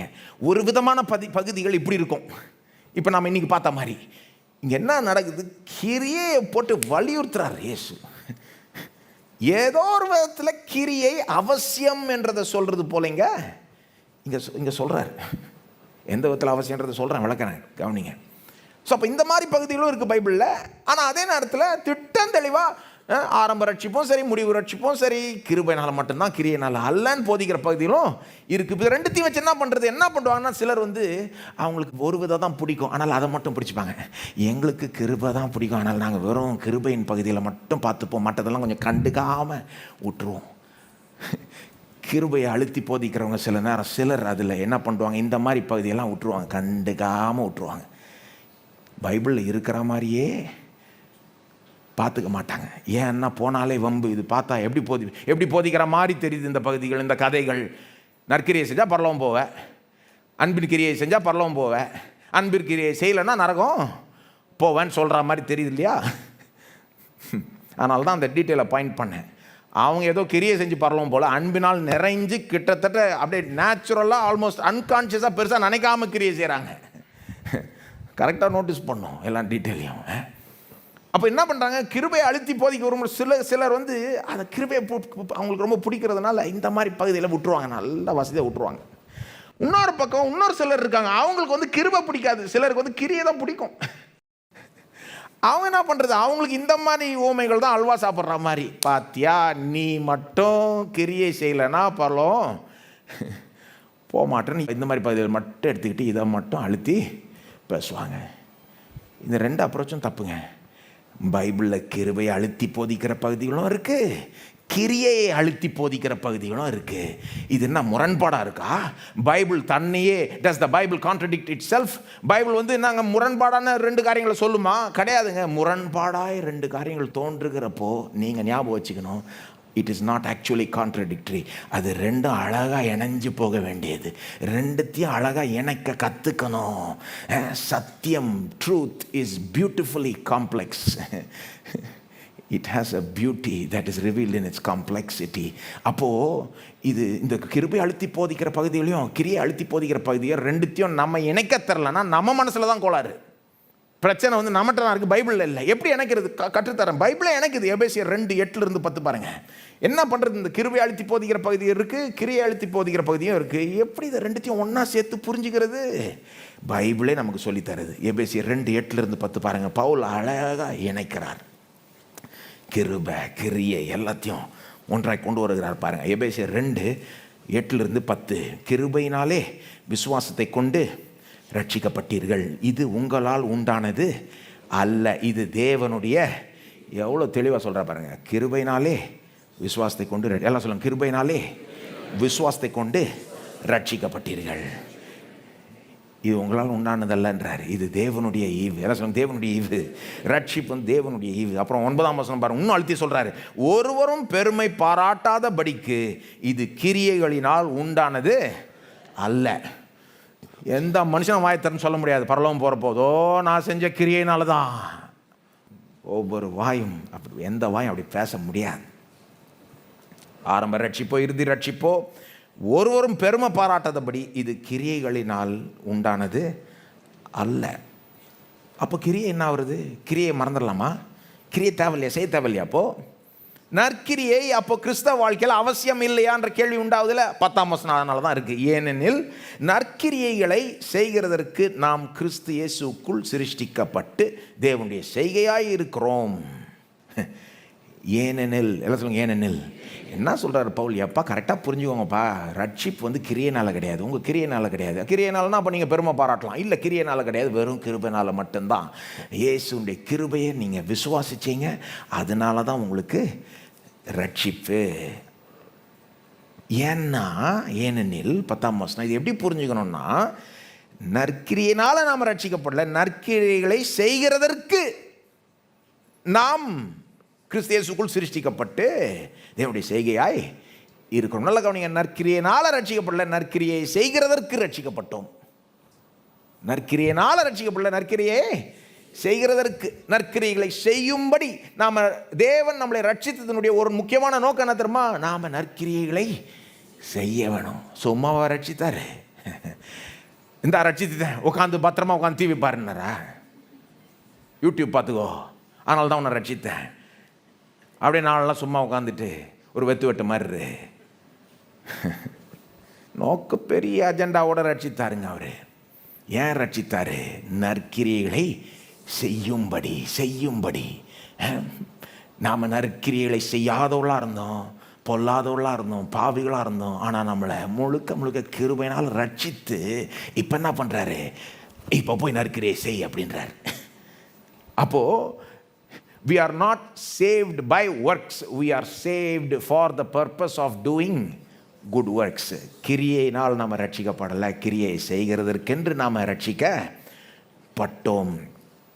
தீத்து 2ஆம் அதிகாரம் பாருங்கள். நீங்கள் திருப்புற நேரத்தில் இந்த ஒரு இது காமிக்கிறேன் லைட்டாக. இப்போ நம்ம இந்த எபேசியரில் பார்த்ததை இது ஒரு லைட்டாக ஒரு இது மாதிரி ஒரு கணக்கில் நம்ம பார்க்குற அந்த இது மாதிரி பார்க்கலாம். கிருபை ப்ளஸ் விசுவாசம் இன்டு இயேசு. அதாவது கிருபைனால் விசுவாசத்தை கொண்டு இயேசுனால் மட்டுமே ரட்சிப்பு உண்டாகுது. கிரியையில் அதுக்கு துளி அளவு பங்கு கூட கிடையாது. ஆனால் ஒருத்தர் உண்மையிலே ரட்சிக்கப்பட்டாங்கன்னா, ஒருத்தர் உண்மையிலே ஆண்டவராக இயேசு தன்னுடைய சொந்த ஆண்டவராக ரட்சகராக ஏற்றுக்கொண்டு இயேசுவே உள்ளத்துக்குள்ளே வாரும், நீர் என்னுடைய ஆண்டவராக இருன்னு சொன்னா, அவர் உண்மையிலே வந்துட்டாருன்னா அவர் என்னங்க உங்களை சும்மா விடுவாருன்னு நினைக்கிறீங்க? பரவாயில்ல, நீ முன்ன இருந்த மாதிரியே இருந்துக்கோ, நான் கொஞ்சம் அட்ஜஸ்ட் பண்ணிக்கிறேன், எனக்கு ஒரு ஓரமாக கொடுத்துக்கோ உள்ளத்தில். இந்த ஓரத்தில் அவர் அப்படிப்பட்டவர் இல்லைங்க. வந்தால் கண்ட்ரோல் பண்ண பார்ப்பாருங்க. ரொம்ப ஜென்டலாக பண்ணுவார். ஆனால் கொஞ்சமாக அநேக நேரத்தில். ஏன்னா சிலர் உடனே இடம் கொடுக்க மாட்டாங்க. படிப்படியாய் ஆளை மாற்றிக்கிட்டே இருக்கிற வேலையில் இறங்குவார். இருப்பாரா இல்லைங்க? சும்மா அப்படியே விட்டுருவாரா? நம்மளை முன்ன மாதிரியே இருந்துக்கோ, பரவாயில்ல, நீ முன்ன மாதிரி பழையபடியே இருந்துக்கோ, பழைய அந்த வாழ்க்கையே வாழ்ந்துக்கோன்னு விடுவாரா? கிடையாதுங்க. உண்மையிலே ஒருத்தர் ஆண்டவராகி இயேசுவை தங்கள் சொந்த ஆண்டவராக ரட்சகராக ஏற்றுக்கொண்டாங்கன்னா, அவர் உண்மையிலே உள்ளே வந்துட்டார்னா ஆளை மாற்றாமல் விட மாட்டார். நீங்கள் நினைக்கலாம், நான் போதுமான அளவுக்கு மாறலையேங்க. மாறுவீங்க, நம்புங்க, இயேசுவை நம்புங்க. இன்றைக்கு கூட நம்புங்க. இந்த மாதிரி செய்தி கூட உங்களுக்கு எச்சரிக்கையாக வரலாம். நம்புங்க, இதை சீரியஸாக எடுத்துக்கோங்க. இதில் வளர பாருங்கள். நீங்கள் என்னென்ன செய்யணுமோ அந்த முயற்சி எடுங்க. ஆனால் அவருடைய கிருபையினால் உங்களை மாற்றுவார். அவர் மாற்றுவார். சில நேரம் உடனே நடக்காது, படிப்படியாய் நடக்கும். ஆனால் ஆளை மாற்றாமல் விட மாட்டார். எப்படி ஆகிடும்னா, உண்மையிலே ரட்சிக்கப்பட்டவங்க நற்கிரியைகளை செய்யாமல் இருக்க மாட்டார்கள். என்னைக்காவது ஒரு நாள் செஞ்சுருவாங்க, வந்துடும். ஏன்னா அவர் அப்படிப்பட்டவர். நற்கிரியை கொண்டு இந்த பக்கம் போட்டுறக்கூடாது. நற்கிரியை கொண்டு வந்து என்ன பண்ணக்கூடாது? இந்த பக்கம் அப்போ தான் ரொம்ப தப்பாயிடும், பெரிய தப்பாயிடும். இந்த பக்கம் தான் இருக்கணும். நற்கிரியை ரட்சிப்பின் விளைவு, ரட்சிப்பின் காரணம் அல்ல. நற்கிரியை ரட்சிப்பின் விளைவு, ரட்சிப்பினுடைய காரணம் அல்ல. அல்லது இப்படி சொல்கிறேன், நற்கிரியை ரட்சிக்கப்பட்டோம் என்பதற்கு ஒரு முக்கிய ஆதாரமே ஒழிய ரட்சிக்கப்பட்டோம் என்பதற்கு அடிப்படையோ காரணமோ அல்ல. அது இப்படி சொல்கிறேன், நற்கிரியை நம்மளை ரட்சிப்புக்கு தகுதிப்படுத்தலை, நம்மளை பரலோகம் போகிறதுக்கு தகுதியும் படுத்தலை. நற்கிரியைகள் என்னன்னா, நாம் உண்மையிலே ரட்சிக்கப்பட்டோம் என்பதற்கு ஒரு முக்கியமான ஆதாரம். ஒரு உதாரணம் கொடுக்குறேன். கடைக்கு போகிறீங்க, பொருள் வாங்குறீங்க. அந்த பொருள் ஏங்க உங்களுடையதானது? பணம் கொடுத்தீங்க, பொருள் உங்களுடையதே ஆயிடுச்சு. ஆனால் பொருளை நீங்கள் உண்மையிலே வாங்கிட்டீங்கன்னா, பொருள் உண்மையிலே உங்களுக்கு சொந்தம் ஆயிடுச்சுன்னா, அவன் என்ன பண்ணுவான்? கடைக்காரன் உடனே ரசீதை கொடுப்பான். இந்த அப்படி இது பொருள் உனக்கு சொந்தம் ஆயிடுச்சு என்பதற்கு ப்ரூஃப், ஆதாரம். ரசீதையும் கொடுத்த பணத்தையும் கன்ஃபியூஸ் பண்ணக்கூடாதுன்னா, ரெண்டும் ஒன்றா. ஃபஸ்ட்டு பணம் கொடுக்கப்படுது, அதனால தான் பொருள் உங்களுடையது ஆகிறது. பொருள் உங்களுடையது ஆயிடுச்சு என்பதற்கு இந்த ரசீது ஒரு நல்ல முக்கியமான ப்ரூஃப், ஒரு ஆதாரம். அதனால தான் கடைக்கு வெளியே போகிறப்போ அவன் செக் பண்ணுறான் நீங்கள் வாங்கினதை. அவனா சொல்கிறான், நீங்கள் வாங்கிட்டீங்கன்னா இது உண்மையிலே உங்களுக்கு சொந்தம்னா அப்போ ரசீது எங்க? ரசீது என்ன காண்பிக்குது? என்னோடது தான் இது, நான் திருடிட்டு போகலன்றத காண்பிக்குது இல்லையா? உண்மையிலே இது எனக்கு சொந்தம் என்பதை அது போல தான் ரட்சிப்பை நாம் எப்படிங்க பெற்றோம்? கிரியையினால் கிடையாதுங்க. ரட்சிப்பை சம்பாதிச்சு கொடுத்தது என்ன? இயேசுனுடைய கல்வாரி சிலுவை கிரியை. நம்முடைய கிரியை கிடையாது. இயேசு நமக்காக பர்ஃபெக்டாக வாழ்ந்து பாடுபட்டு மரித்து ஒவ்வொரு சொட்டு சிந்தின அந்த ரத்தம், அவர் நமக்காக உயிரே கொடுத்தாரு பாருங்க சிலுவையில், அதுதான் நமக்காக செலுத்தப்பட்ட விலை, நம்ம ரட்சிப்புக்காக செலுத்தப்பட்ட விலை. முற்றிலும் அதுதான் நமக்கு ரட்சிப்பை சம்பாதித்து கொடுத்தது. ஆனால் உண்மையிலே அந்த ரட்சிப்பு நமக்கு வந்துருச்சுன்னா, உண்மையிலே இயேசு நமக்குள்ளே வந்துட்டார்னா, அதற்கு ஒரு முக்கியமான ஆதாரம் என்னது? ரசீத மாதிரி நற்கிரியை. ரசீதை தொலைச்சிட்டான்லாம், ஆனால் இது தொலைக்கிற மாதிரி ரசீது இல்லை. இது அவரே உள்ள உண்டாக்கிறார். உள்ளத்தையே மாற்றி வெளியே கிரியை செய்ய வச்சு உலகத்தையே தெரிய வச்சிடறார். தோ பார் என் பிள்ளை எப்படி செய்கிறான் பார். ஆதாரம் ரட்சிக்கப்பட்டோம் என்பதற்கு ஆதாரம். எப்படி வாழ்கிறான் பார், முன்ன எப்படி வாழ்ந்தான் இப்போ எப்படி வாழ்கிறான் பாருன்னு வெளிப்புறமாய் ஒரு ஆதாரத்தை நம்முடைய நற்கிரியைகள் மூலமாய் தேவன் காண்பிக்க விரும்புகிறார். தேவனுடைய அஜெண்டா ரொம்ப பெருசுங்க. வெறும் ஏதோ நம்மளை நரகம் போகாமல் ரட்சித்துட்டு சும்மா உட்கார வைக்க அவர் வரல. பெரிய நோக்கத்தோடு ரட்சித்தார். ஆளையே நம்மளை கம்ப்ளீட்டாக மாற்றணும், நம்மளை வச்சு பெரிய காரியங்களை செய்யணும், உலகமே நம்மளை பார்த்து ஆச்சரியப்படணும். எப்படி வாழ்கிறான், முன்ன இப்படி வாழ்ந்தோம், எப்படி இப்படி வாழ்கிறான் ஆச்சரியப்பட்டு நிற்கணும். இதோ பார் ஏன் நான் மாற்றின பிள்ளை அப்படின்னு இவர் சொல்ல முடியணும் இல்லையா? அப்போ நற்கிரியை நம்ம ரட்சிக்கப்பட்டோம் என்பதற்கு ஒரு முக்கிய ஆதாரம் அந்த ரசீதை மாதிரி. ஆனால் நமக்காக செலுத்தப்பட்ட விலை என்னது? கிருபை. இயேசுனுடைய கல்வாரி சிலுவை கிரியை, நம்முடைய கிரியை கிடையாது. போட்டு ரெண்டுத்தையும் கன்ஃபியூஸ் பண்ணிக்கூடாது. எப்படி அதை புரிஞ்சுக்கணுமோ அதை புரிஞ்சுக்கிட்டு கரெக்டாக வச்சுக்கணும் பாருங்கள். கடைசி நாளில் சிலருக்கு கேள்வி உண்டாகுது. அதாவது ஏன்னா சில வேத பகுதியில் கடைசி நாள் அந்த கிரியையும் தேவன் பார்ப்பார்ன்ற மாதிரி தெரியுது. நாம் பார்த்த அந்த கடைசி பகுதியில் அன்பின் கிரியைகள் செய்கிறவர்களை பார்த்து சொல்கிறாரு, நீ உனக்காக ஆயத்தம் பண்ணப்பட்ட ராஜ்யத்துக்குள்ளே போ. அன்பின் கிரியைகளை செய்யாதவர்களை பார்த்து சொல்கிறார், நரகம் போன்ற. அப்போ சில வேத பகுதியில் பார்க்குறப்போ அந்த கடைசி நியாய தீர்ப்பில் கிரியைகளுக்கும் ஏதோ ஒரு விதத்தில் ஒரு ரோல் இருக்கும் அப்படின்ற மாதிரி சில வேத பகுதியில் வெளிவருது. அதை எப்படி புரிஞ்சுக்கணும்? கடைசி நாளில் தேவன் உலகத்துக்கே நிரூபிக்க விரும்புகிறார், என் பிள்ளை உண்மையிலே என் பிள்ளை தான் பாரு. கடைசி நாளில் நிரூபிக்கப்படும். நல்லா கவனிங்க. கடைசி நாளில் என்ன தெரியுமா நிரூபிக்கப்படும்? உலகமே பார்த்து ஆச்சரியப்படும். தேவனுடைய பிள்ளைகள் செய்த நற்கிரியைகளை உலகம் பார்த்து ஆச்சரியப்படும். எப்படி அவங்களுடைய துர்க்கிரியைகளை பார்த்து அவர்கள் அவமானப்படுவார்களோ, அவர்கள் வருந்துவார்களோ, அதே போல தேவனுடைய பிள்ளைகள் செய்த நற்கிரியைகள்லாம் உலகத்துக்கு முன்பாக காண்பிக்கப்படும். அதை கண்டு உலகமே ஆச்சரியப்பட்டு தேவனை மகிமைப்படுத்துங்க. நாமளும் அவரை மகிமைப்படுத்துவோம். கிரியைகள் அவசியமாங்க? அவசியங்க. எந்த விதத்தில் அவசியம்? ரட்சிப்புக்கு ஒரு முக்கிய ஆதாரமாய் அவசியம். நாம் உண்மையிலே தேவனுடைய பிள்ளையாக இருக்கிறோம் என்பதற்கு ஒரு முக்கிய ஆதாரமாய் அது அவசியம். ஒரு முக்கிய ஆதாரம். ஏன்னா நிறைய முக்கிய ஆதாரங்கள் இருக்குது, ஆனால் இது ஒரு முக்கிய ஆதாரம். தீத்து 2:11 பாருங்க. பார்த்தீங்கன்னா பவுல் அங்கேயும் இந்த கிருபை கிரியை இணைக்கிறாரு பாருங்க. Unless you are the thief on the cross. சிலுவையில் இருக்கிற கள்ளனுக்கு தான் எக்ஸப்ஷன் மாதிரி வச்சுக்கோங்க. ரட்சிக்கப்பட்டு உடனே பரலோகம் போகிறீங்கன்னா அது வேறு கதை. நீங்கள் ரட்சிக்கப்பட்டு உடனே பரலோகம் போகிறீங்க, இங்கே தானே இருக்கிறீங்க, நான் இங்கே தானே இருக்கிறேன். அப்போ நாம் அந்த விதத்தில் அந்த கல்லன்ட்டு கற்றுக்கூடாது.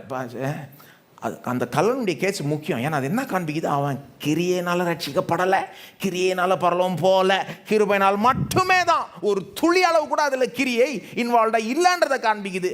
ஆனால் நான் சொல்கிறேன், அவன் மட்டும் சிலுவையிலேருந்து இறங்கி வாழ்ந்துருந்தான்னா வேறு விதமாக வாழ்ந்துருப்பான். வாழ்ந்துருப்பானா இல்லையா? ஆகவே அவனை மட்டும் பார்த்துட்டு இல்லை நாம் எப்படி வேணால் வாழ்ந்துக்கலான்ற முடிவுக்கு மட்டும் வந்துடக்கூடாது. அவனை பார்த்து என்ன புரிஞ்சுக்கணும்? ரட்சிப்பு பரலோகம் கிருபையினால் மட்டுமே. ஆனால் ஒருத்தர் உண்மையிலே ரட்சிக்கப்பட்டு இந்த பூமியில் வாழ்கிறாங்கன்னா அவங்க வாழ்க்கை உண்மையிலே மாற்றப்படும். நற்கிரியைகளை செய்கிறவர்களாய் அவர்கள் ஆவார்கள். இது தேவன் விரும்புகிறது, தேவனுடைய நோக்கம்.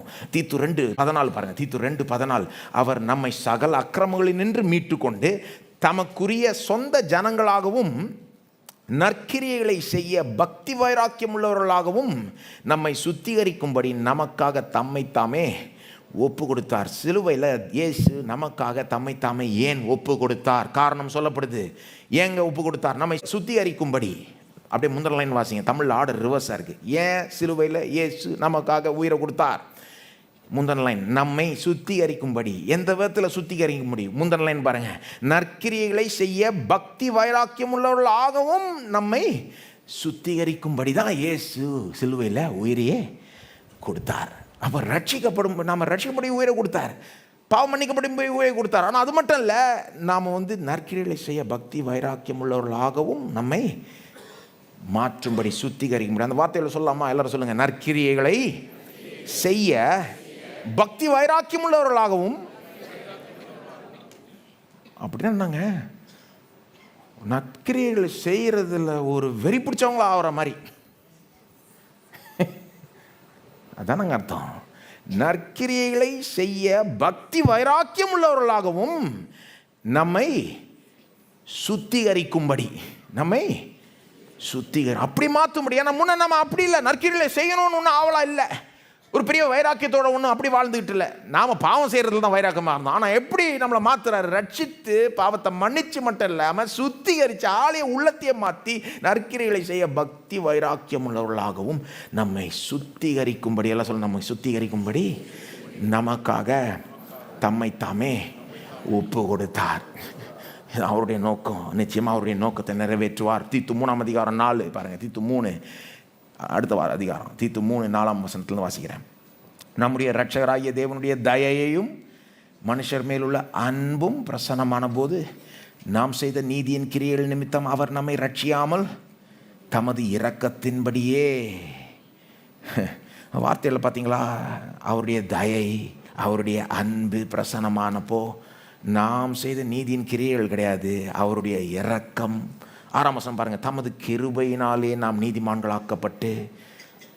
அப்போது முழுக்க பவுல் பாருங்க, கிருபையை பிரசங்கிக்கிறாள், ஆனால் கிரியையும் கொண்டு வர்றாரு. 8ஆம் வசனம் பாருங்கள். இந்த வார்த்தை உண்மை உள்ளது, தேவனிடத்தில் விசுவாசமானவர்கள் நற்கிரியைகளை செய்ய ஜாக்கிரதையாய் இருக்கும்படி நீ இவைகளை குறித்து திட்டமாய் போதிக்க வேண்டும் என்று விரும்புகிறேன். தீத்து எழுதுறார். தீத்து சபையில் ஒரு லீடர். அவர் சொல்கிறார், நீ கரெக்டாக போதியப்பா, கிருபையினால் அழுத்தி போதி, கரெக்டாக போதி, ஆனால் அதே நேரத்தில் கிரியையும் எப்படி இருக்கணுன்றத போதி.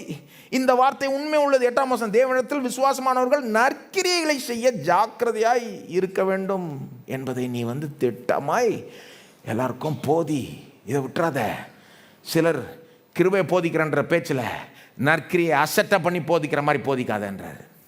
எப்படி வேணால் வாழ்ந்துக்கலாம், பரவலாம் போய் சேர்ந்துடலான்னு சிலர் ஐடியா கொடுக்குறாங்க. தப்பு, அறிவு கட்டத்தனம், அது முட்டாள்தனம், ஏமாற்றம். அந்த பேச்சை நம்பி சிலர் போனாங்கன்னா ஏமாற்றம் அடைவார்கள், ஆபத்து.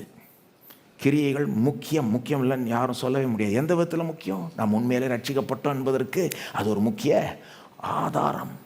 அப்போ அதை எப்படி கண்டுக்காம விடலாம்? அது மட்டும் இல்லை, ஆதாரம் மட்டும் இல்லை, கிரியை செய்கிறதுக்காகவே நம்மளை ரட்சித்தார். அது ஒரு நோக்கம். அவர் ரட்சித்ததனுடைய நோக்கமே நாம் கிரியைகள் செய்கிறதுல பக்தி வைராக்கம் உள்ளவர்களாய் ஆயிடணும். அதன் மூலமாக அவருடைய நாமம் பெருகணும். அப்போ நம்ம இந்த விஷயத்தில் ஜாக்கிரதையாக இருக்கணும். 14ஆம் வசனத்தில் இதே இது சொல்கிறாரு. நான் வாசிக்க விரும்பல, நீங்கள் வாசித்துக்கோங்க. அல்லது யாக்கோபு போனீங்கன்னா இதே யாக்கோபு சொல்கிறார். யாக்கோபு 2:15-17 வாசித்து பார்த்தீங்கன்னா யாக்கோபு சொல்கிறாரு, ஏப்பா நீ விசுவாசின்ற ஜனங்களுக்கு எழுதுறாரு. நீங்கள் உங்களே விசுவாசிகள்ன்றீங்க, கேட்டால் அன்பு இருக்குன்றீங்க, ஆனால் தவிக்கிற கஷ்டப்படுகிற உன் உடன் சகோதரரை பார்க்குற, அவன் கஷ்டப்பட்டுக்கிட்டு இருக்கான், அவனுக்கு சோறு கூட இல்லை, நீ நல்லா இருப்பா, நல்லா இருக்கியா, நல்லா இரு அப்படின்னு டாட்டா பாய் பாய் சொல்லிட்டு போனால் அதில் எந்த விதத்தில் நியாயன்றாரு. யாக்கோபு 2:15-17 வாசித்து பாருங்கள். எந்த விதத்தில் நியாயம்? எந்த விதத்தில் உனக்கு அன்பு இருக்கு அப்போ அப்படின்றாரு. எப்படி நீ சொல்லிக்கலாம் உனக்கு விசுவாசம் இருக்குன்றாரு? கிரியை இல்லாத விசுவாசம் செத்தது. அங்கே தான் வருது யாக்கோபு 2:17. அப்போ கிரியை முக்கியம். கிரியை விசுவாசம் உயிர் உள்ளது என்பதை காண்பிக்குது. அது உண்மையான விசுவாசம் என்பதை காண்பிக்குது. அல்லது 1 கொரிந்தியர் 6:9-10 பாருங்க. இதெல்லாம் ஏன் சொல்றேன்னா, இயேசு சொல்றதை கரெக்டாக புரிஞ்சுக்கணும். அவர் ஒன்றும் கிரியையினால ரட்சிப்பை போதிக்கல, கிரியையினால பரலோகம் போகிறத போதிக்கல, ஆனால் கிரியை ஏதோ ஒரு விதத்தில் அவசியம் என்பதை போதிக்கிறார். ஏன் அது முக்கியம்? அது இல்லைன்னா நாம் உண்மையான விசுவாசிகளானே சொல்ல முடியாது, நிச்சயமாக சொல்ல முடியாது. 1 கொரிந்தியர் 6:9-10 பாருங்கள். இயேசு அங்கே போதிக்கிற மாதிரியே பவுல் இங்கே போதிக்கிறார். 1 கொரிந்தியர் 6:9-10. அநியாயக்காரர் தேவனுடைய ராஜ்யத்தை சுதந்தரிப்பது இல்லை என்று அறியீர்களா? கொரிந்தியர்கிட்ட சொல்கிறாரு, அநியாயக்காரர் தேவனுடைய ராஜ்யத்தை சுதந்திரிப்பதில்லை என்று. உங்களுக்கு தெரியாதா? அநியாயமாக வாழ்கிறவங்க தேவனுடைய ராஜ்யத்தை சுதந்திரித்துக் கொள்ள முடியாது. வஞ்சிக்கப்படாதிருங்கள், ஏமாற்றம் அடையாதிருங்கள். வேசி மார்க்கத்தாரும் விக்கிரக ஆராதனைக்காரரும் விபச்சாரக்காரரும் சுய புணர்ச்சிக்காரரும் ஆண் புணர்ச்சிக்காரரும் திருடரும் பொருளாசைக்காரரும் வெறியரும் உதாசீனரும் கொள்ளைக்காரரும் தேவனுடைய ராஜ்யத்தை சுதந்திரிப்பது இல்லை. கொரிந்தியரை பார்த்து சொல்லுங்க. ஆக்சுவலாக கொரிந்த சபையில் இந்த மாதிரி சில பாவங்கள்லாம் போயிட்டுருக்கு. சில வேசித்தனம்லாம் இருக்குது. பொறாமைனால ஒருத்தர் மேலே சண்டை, ஒருத்தரோட சண்டை போட்டுக்கிட்டு இல்லாத பிரச்சனைகள் அங்கே இருக்குது பாருங்கள். அவங்களுக்கு எழுதுகிறார், அவங்கள்ட்ட வார்னிங், எச்சரிக்கை கொடுக்குறாரு. இந்த மாதிரி போயிட்டே இருந்த அநியாயக்காரர் தேவனுடைய ராஜ்யத்தை சுதந்திரித்துக் கொள்ள முடியாது. வஞ்சிக்கப்படாது இருங்க. எப்படி வேணால் வாழ்ந்துக்கிட்டு கடைசியில் பரலோகம் போயிடலான்னு மட்டும் நினைக்காதீங்க அப்படின்னு வேணுன்னே அவங்களுக்கு எச்சரிக்கை விடுறாரு. அப்புறம் அடுத்த வசனத்தில் சொல்கிறார், 11ஆம் வசனத்தில் சொல்கிறாரு, எப்பா நீங்கள் தானே இப்போ ரட்சிக்கப்பட்டீங்க, அப்போ ரட்சிக்கப்பட்ட ஆள் மாதிரி வாழுங்க. 11ஆம் வாசத்தை பாருங்கள். சொல்கிறாரு, நீங்கள் முன்ன அப்படி இருந்தீங்க, ஆனால் இப்போ நீங்கள் கழுவப்பட்டீங்க, நீதிமான்கள் ஆக்கப்பட்டீங்க, பரிசுத்தவான்களாய் ஆக்கப்பட்டீங்க. தான் இயேசு உங்கள் ஆண்டவர்னு சொல்கிறீங்களப்பா, அப்போ அவர் உங்கள் ஆண்டவர் மாதிரி வாழ்ந்து காமியாம்பான்றாரு. சும்மா பழையபடி வாழ்ந்துக்கிட்டு இருந்துட்டு அப்படியே போயிடலான்னு நினைக்காத, மாறு. நீன்னு இயேசு ஆண்டவர்னு சொல்கிற, அப்போ இயேசு ஆண்டவரை போல நீ வாழ்ந்து காமி அப்படின்னு அடுத்தது எப்படி வாழ்ந்து காமிக்கணும்னு போதிக்கிறார். அப்படியே தொடர்ந்து வாசித்தீங்கன்னா எப்படி சோதனைகளை மேற்கொள்வது, ஒரு கேடுகெட்ட வாழ்க்கையை வாழாமல் இருப்பதுன்னெலாம் போதிக்கிறார் ஆக்சுவலாக. அப்போ பாருங்கள், 2 விதமான பகுதிகளும் இருக்குது. சில பகுதிகள் இப்போ இயேசு சொல்கிற மாதிரி அந்த ஊமைகள் பயமுறுத்துக்கிற மாதிரி இருக்கும். பவுல் இங்கே சொல்கிறார், அநியாயக்காரர் தேவனுடைய ராஜ்யத்தை சுதந்திரித்து கொள்ள முடியாது. எடுக்க வேண்டிய விதத்தில் எடுத்துக்கணும். அதை will works matter in the end? கடைசியில் கிரியைகள் முக்கியமாய் இருக்குமாம். முக்கியமாக இருக்கும். நம்முடைய விசுவாசத்துக்கு ஆதாரன்ற விதத்தில் முக்கியமாய் இருக்கும். நாம் உண்மையான விசுவாசி தேவனுடைய பிள்ளைகள் என்பதை எடுத்து காட்டுறதாய் அது இருக்கும். ஆனால் அதுதான் நம்மளை தகுதிப்படுத்துதுன்னு நினச்சிங்கன்னா அது தப்பாயிடும். கரெக்டாக புரிஞ்சுக்கணும். ஏசு என்னங்க போதிக்க வர்றார்? கடைசி அந்த மத்திய 25க்கு போயிடுங்க. திரும்ப ஏசு என்ன போதிக்கிறார்? கடைசியாக அதை சொல்கிறேன் கேளுங்க. என்ன போதிக்க வர்றாருன்னு சொல்கிறேன், தப்பாக புரிஞ்சுக்கூடாது, கரெக்டாக புரிஞ்சுக்கணும். என்ன போதிக்க விரும்புகிறாருன்னா, நான் நினைக்கிறேன் உண்மையான கிறிஸ்தவர்களும் போலி கிறிஸ்தவர்களும் ஒன்றாய் இருப்பார்கள், கடைசி வரைக்கும் ஒன்றாய் இருப்பார்கள். அவர் திரும்ப வரப்போதான் யாருன்னு தெரியும். இது எல்லா 4 உவமையிலையும் இருக்குது. நான் காமிக்கிறேன் பாருங்கள். மத்திய 24:51 வசனத்தை பாருங்கள். இந்த இதில் ஏன் தெரியுமா இதில் ஒரு கூட்டம் நரகம் போது அவங்க உண்மையான கிறிஸ்தவர்களே கிடையாது. என்னங்க எப்படி சொல்லிட்டீங்க பாருங்கள். மத்திய 24:51 பாருங்கள். அந்த உண்மை இல்லாத ஊழியக்காரன் கடைசியில் குடிச்சு வெறிச்சு அப்படி காணப்படுறானே, அவனுக்கு வர தண்டனை என்னது? 51 வசனம். அவனை கடினமாய் தண்டித்து மாயக்காரரோடே அவனுக்கு பங்கை நியமிக்கிறார். அதாவது எப்படி தண்டிக்கிறார் அந்த இவனை, உண்மை இல்லாத ஊழியக்காரனை? மாயக்காரர் இருக்கிற இடத்துல அவனை போடுறாரு. அப்படின்னா என்னங்க அர்த்தம்? அவனும் மாயக்காரர் தான். மாயக்காரரோடு அவனுக்கு பங்கை நியமிக்கிறார்னா அவனும் மாயக்காரனா என்னங்க? வேஷக்காரர். உண்மையான கிறிஸ்தவனை போல காமிச்சிக்கிட்டான், ஆனால் ஆக்சுவலாக உண்மையான கிறிஸ்தவன் அல்ல. நல்லா கவனிங்க. சிலர் கிறிஸ்தவர்களோடு இருப்பார்கள், தங்களை கிறிஸ்தவர்கள் என்று சொல்லிக் கொள்வார்கள், பார்க்கறதுக்கு கிறிஸ்தவர்களை போல இருப்பார்கள், தாங்க கிறிஸ்தவர்கள் என்று அவங்களே கூட நினச்சிக்கலாம், சொல்லப்போனால் மற்ற கிறிஸ்தவர்கள் கூட நினச்சிக்கலாம். ஆனால் கடைசியில் வெளிப்படும் யாருன்னு. கடைசியில் வெளிப்படும் சிலர் உண்மையான கிறிஸ்தவர்களே இல்லைன்னு. அவர் வரப்போ தான் வெளிப்படும். 2வது இதுலேயும் காமிக்கிறேன் பாருங்கள். 2வது ஓமையில் மற்ற 25 அந்த 10 கன்னிகைகள் ஓமையில் நீங்கள் கவனிக்க வேண்டிய 2 காரியம் கவனிங்க. ஃபஸ்ட்டிலிருந்தே அந்த 5 புத்தி இல்லாத கன்னிகைகள்கிட்ட ஒரு பிரச்சனை இருக்குது. வெறும் கடைசியில் மட்டும் இல்லை, கடைசியில் தான் உணர்ந்தாங்க பிரச்சனை, ஐயோ என்னையே மறந்துட்டோமேன்னு. ஆனால் ஃபஸ்ட்டிலிருந்தே அவங்க உருப்படி ஆயத்தமாகலை. ஃபஸ்ட்டிலிருந்தே அவங்கள்ட்ட என்னமோ ஒரு பிரச்சனை. அது மட்டும் இல்லை, அந்த கதை எப்படி முடியுது? கல்யாண விருந்துக்குள்ளே எல்லாம் போயிடுறாங்க, கொண்டாட்டம் தொடங்கிடுது, கதவு அடைக்கப்படுது. அப்புறம் இவங்க போகிறாங்க, கதவை தட்டுறாங்க. ஆண்டவர் என்ன சொல்கிறார்? உங்களை அறியேன். நான் கேட்குறேன், ஒரு உண்மையான விசுவாசியை பார்த்து அப்படி சொல்ல முடியுமா? அவர் உன்னை எனக்கு தெரியாதுப்பா அப்படின்னா என்னங்க அர்த்தம்? உனக்கும் எனக்கும் சம்மந்தம் இல்லைன்னு அர்த்தம். உனக்கும் எனக்கு உறவே இல்லைன்னு அர்த்தம். அதான் அர்த்தம். உங்களை அறியேன்னு சொல்கிறப்போ அவர் வெளிப்படுத்துகிறாரு, இவர்கள் உண்மையான கிறிஸ்தவர்களே கிடையாது. உண்மையான கிறிஸ்தவர்களோடு இருந்தாங்க, ஒரே கூட்டமாக இருந்தாங்க, ஆனால் உண்மையான கிறிஸ்தவர்கள் கிடையாது. அடுத்த ஊமையிலையும் அது மாதிரி வருது பாருங்கள். அந்த இவன் இருக்கிறான் பாருங்கள், அந்த ஒரு தாலந்து பெற்று அதை வச்சு ஒன்றும் செய்யாமல் வாழ்ந்துட்டு போயிட்டான். அவன் பேசுகிற பேச்சிலே தெரியுது அவன் உண்மையான கிறிஸ்தவன் அல்லன்னு. எப்படிப்பட்ட திமிரான பேச்சை எஜமான் முகத்துக்கு நேராகவே பேசுகிறான். நீர் ரொம்ப கடினமானவர், நீர் விதைக்காத இடத்துலலாம் அறுப்பீர். நான் கேட்குறேன், எஜமான் அந்த கதையில் இயேசு ஆண்டவர், நான் கேட்குறேன், இயேசுவை கொஞ்சமாவது அறிஞ்சவங்க அப்படி பேசுவாங்களா? அப்படி நினைப்பாங்களா இயேசுவை பற்றி? விதைக்காத இடத்துலேருந்து அறுப்பீர். அதுவே என்ன காண்பிக்குது?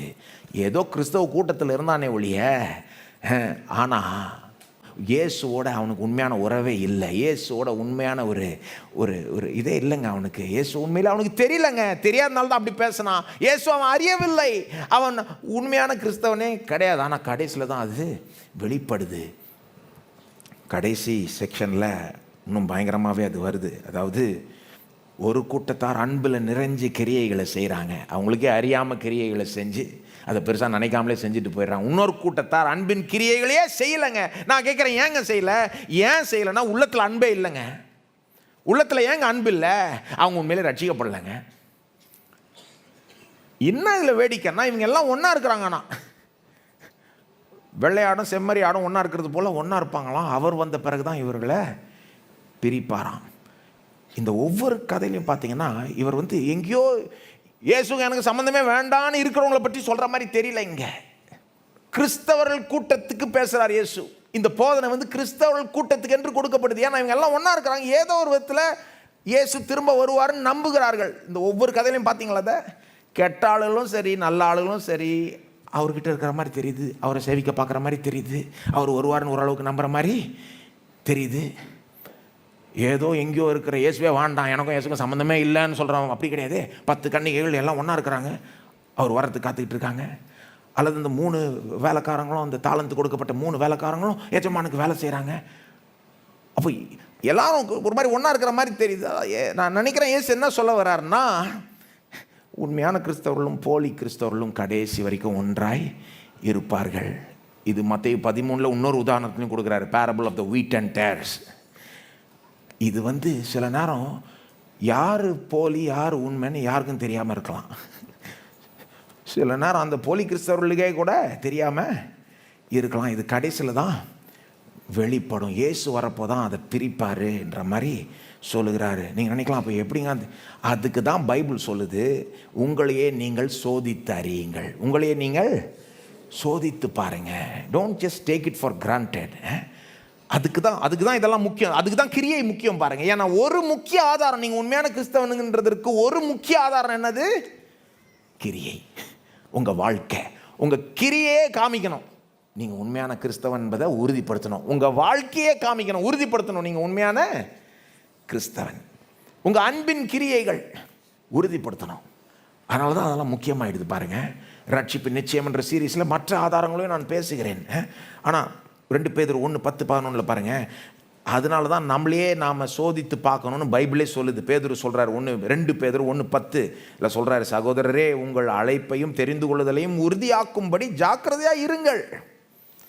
சும்மா அப்படியே இருக்காதீங்க, உறுதிப்படுத்துங்கன்றாரு. அப்படி செஞ்சீங்கன்னா 11ஆம் வசனத்தில் சொல்கிறாரு, உங்களுக்கு இயேசு வரப்போ நித்திய ராஜ்யத்துக்கு பிரவேசிக்கிறதுக்கு ஒரு நல்ல ஒரு இது கிடைக்கும் அப்படின்றாரு. அல்லது 2 கொரிந்தியர் 13:5 சொல்கிறார் பவுல், நீங்கள் விசுவாசம் உள்ளவர்களோ வென்று உங்களை நீங்களே சோதித்து அறியுங்கள். Test your selves to see whether you are really in the faith. விளையாடுற காரியம் கிடையாது. உங்களே சோதித்து பாருங்க. உண்மையிலே ஒரு கிறிஸ்தவனாக இருந்தால் இயேசுவின் மேலே ஒரு அன்பு இருக்கும். இயேசுவின் மேலே அன்பு இருந்தால் தான் உண்மையிலே அவருக்கு உண்மையாக சேவிக்கலாம் தோணும். ஆக்சுவலாக பார்த்தீங்கன்னா இயேசு சொன்ன ஊமைகளில் அது மறைவாக இருக்குது.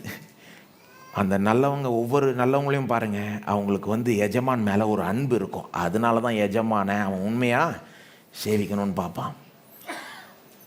உண்மையிலே அவர் மேலே அன்பு இருந்தால் அவருடைய வருகையை காத்து கொண்டு அவர் சொன்னதை செய்வோம் அப்படின்ற ஒரு நோக்கத்தோடு நாம் வாழுவோம். அவருக்காக நாம் வாழுவோம்.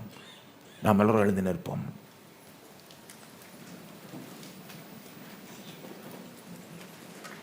இதை எப்படி எடுத்துக்கணும் பாருங்கள். சிலர் இதை எச்சரிக்கையாக எடுத்துக்கணும். நல்லது, பரவாயில்ல, தேவனே உங்களை எச்சரிக்கிறார், சும்மா அப்படியே எப்படி வேணால் வாழ்ந்துக்கலாம்னு நினைக்காத அப்படின்றாரு.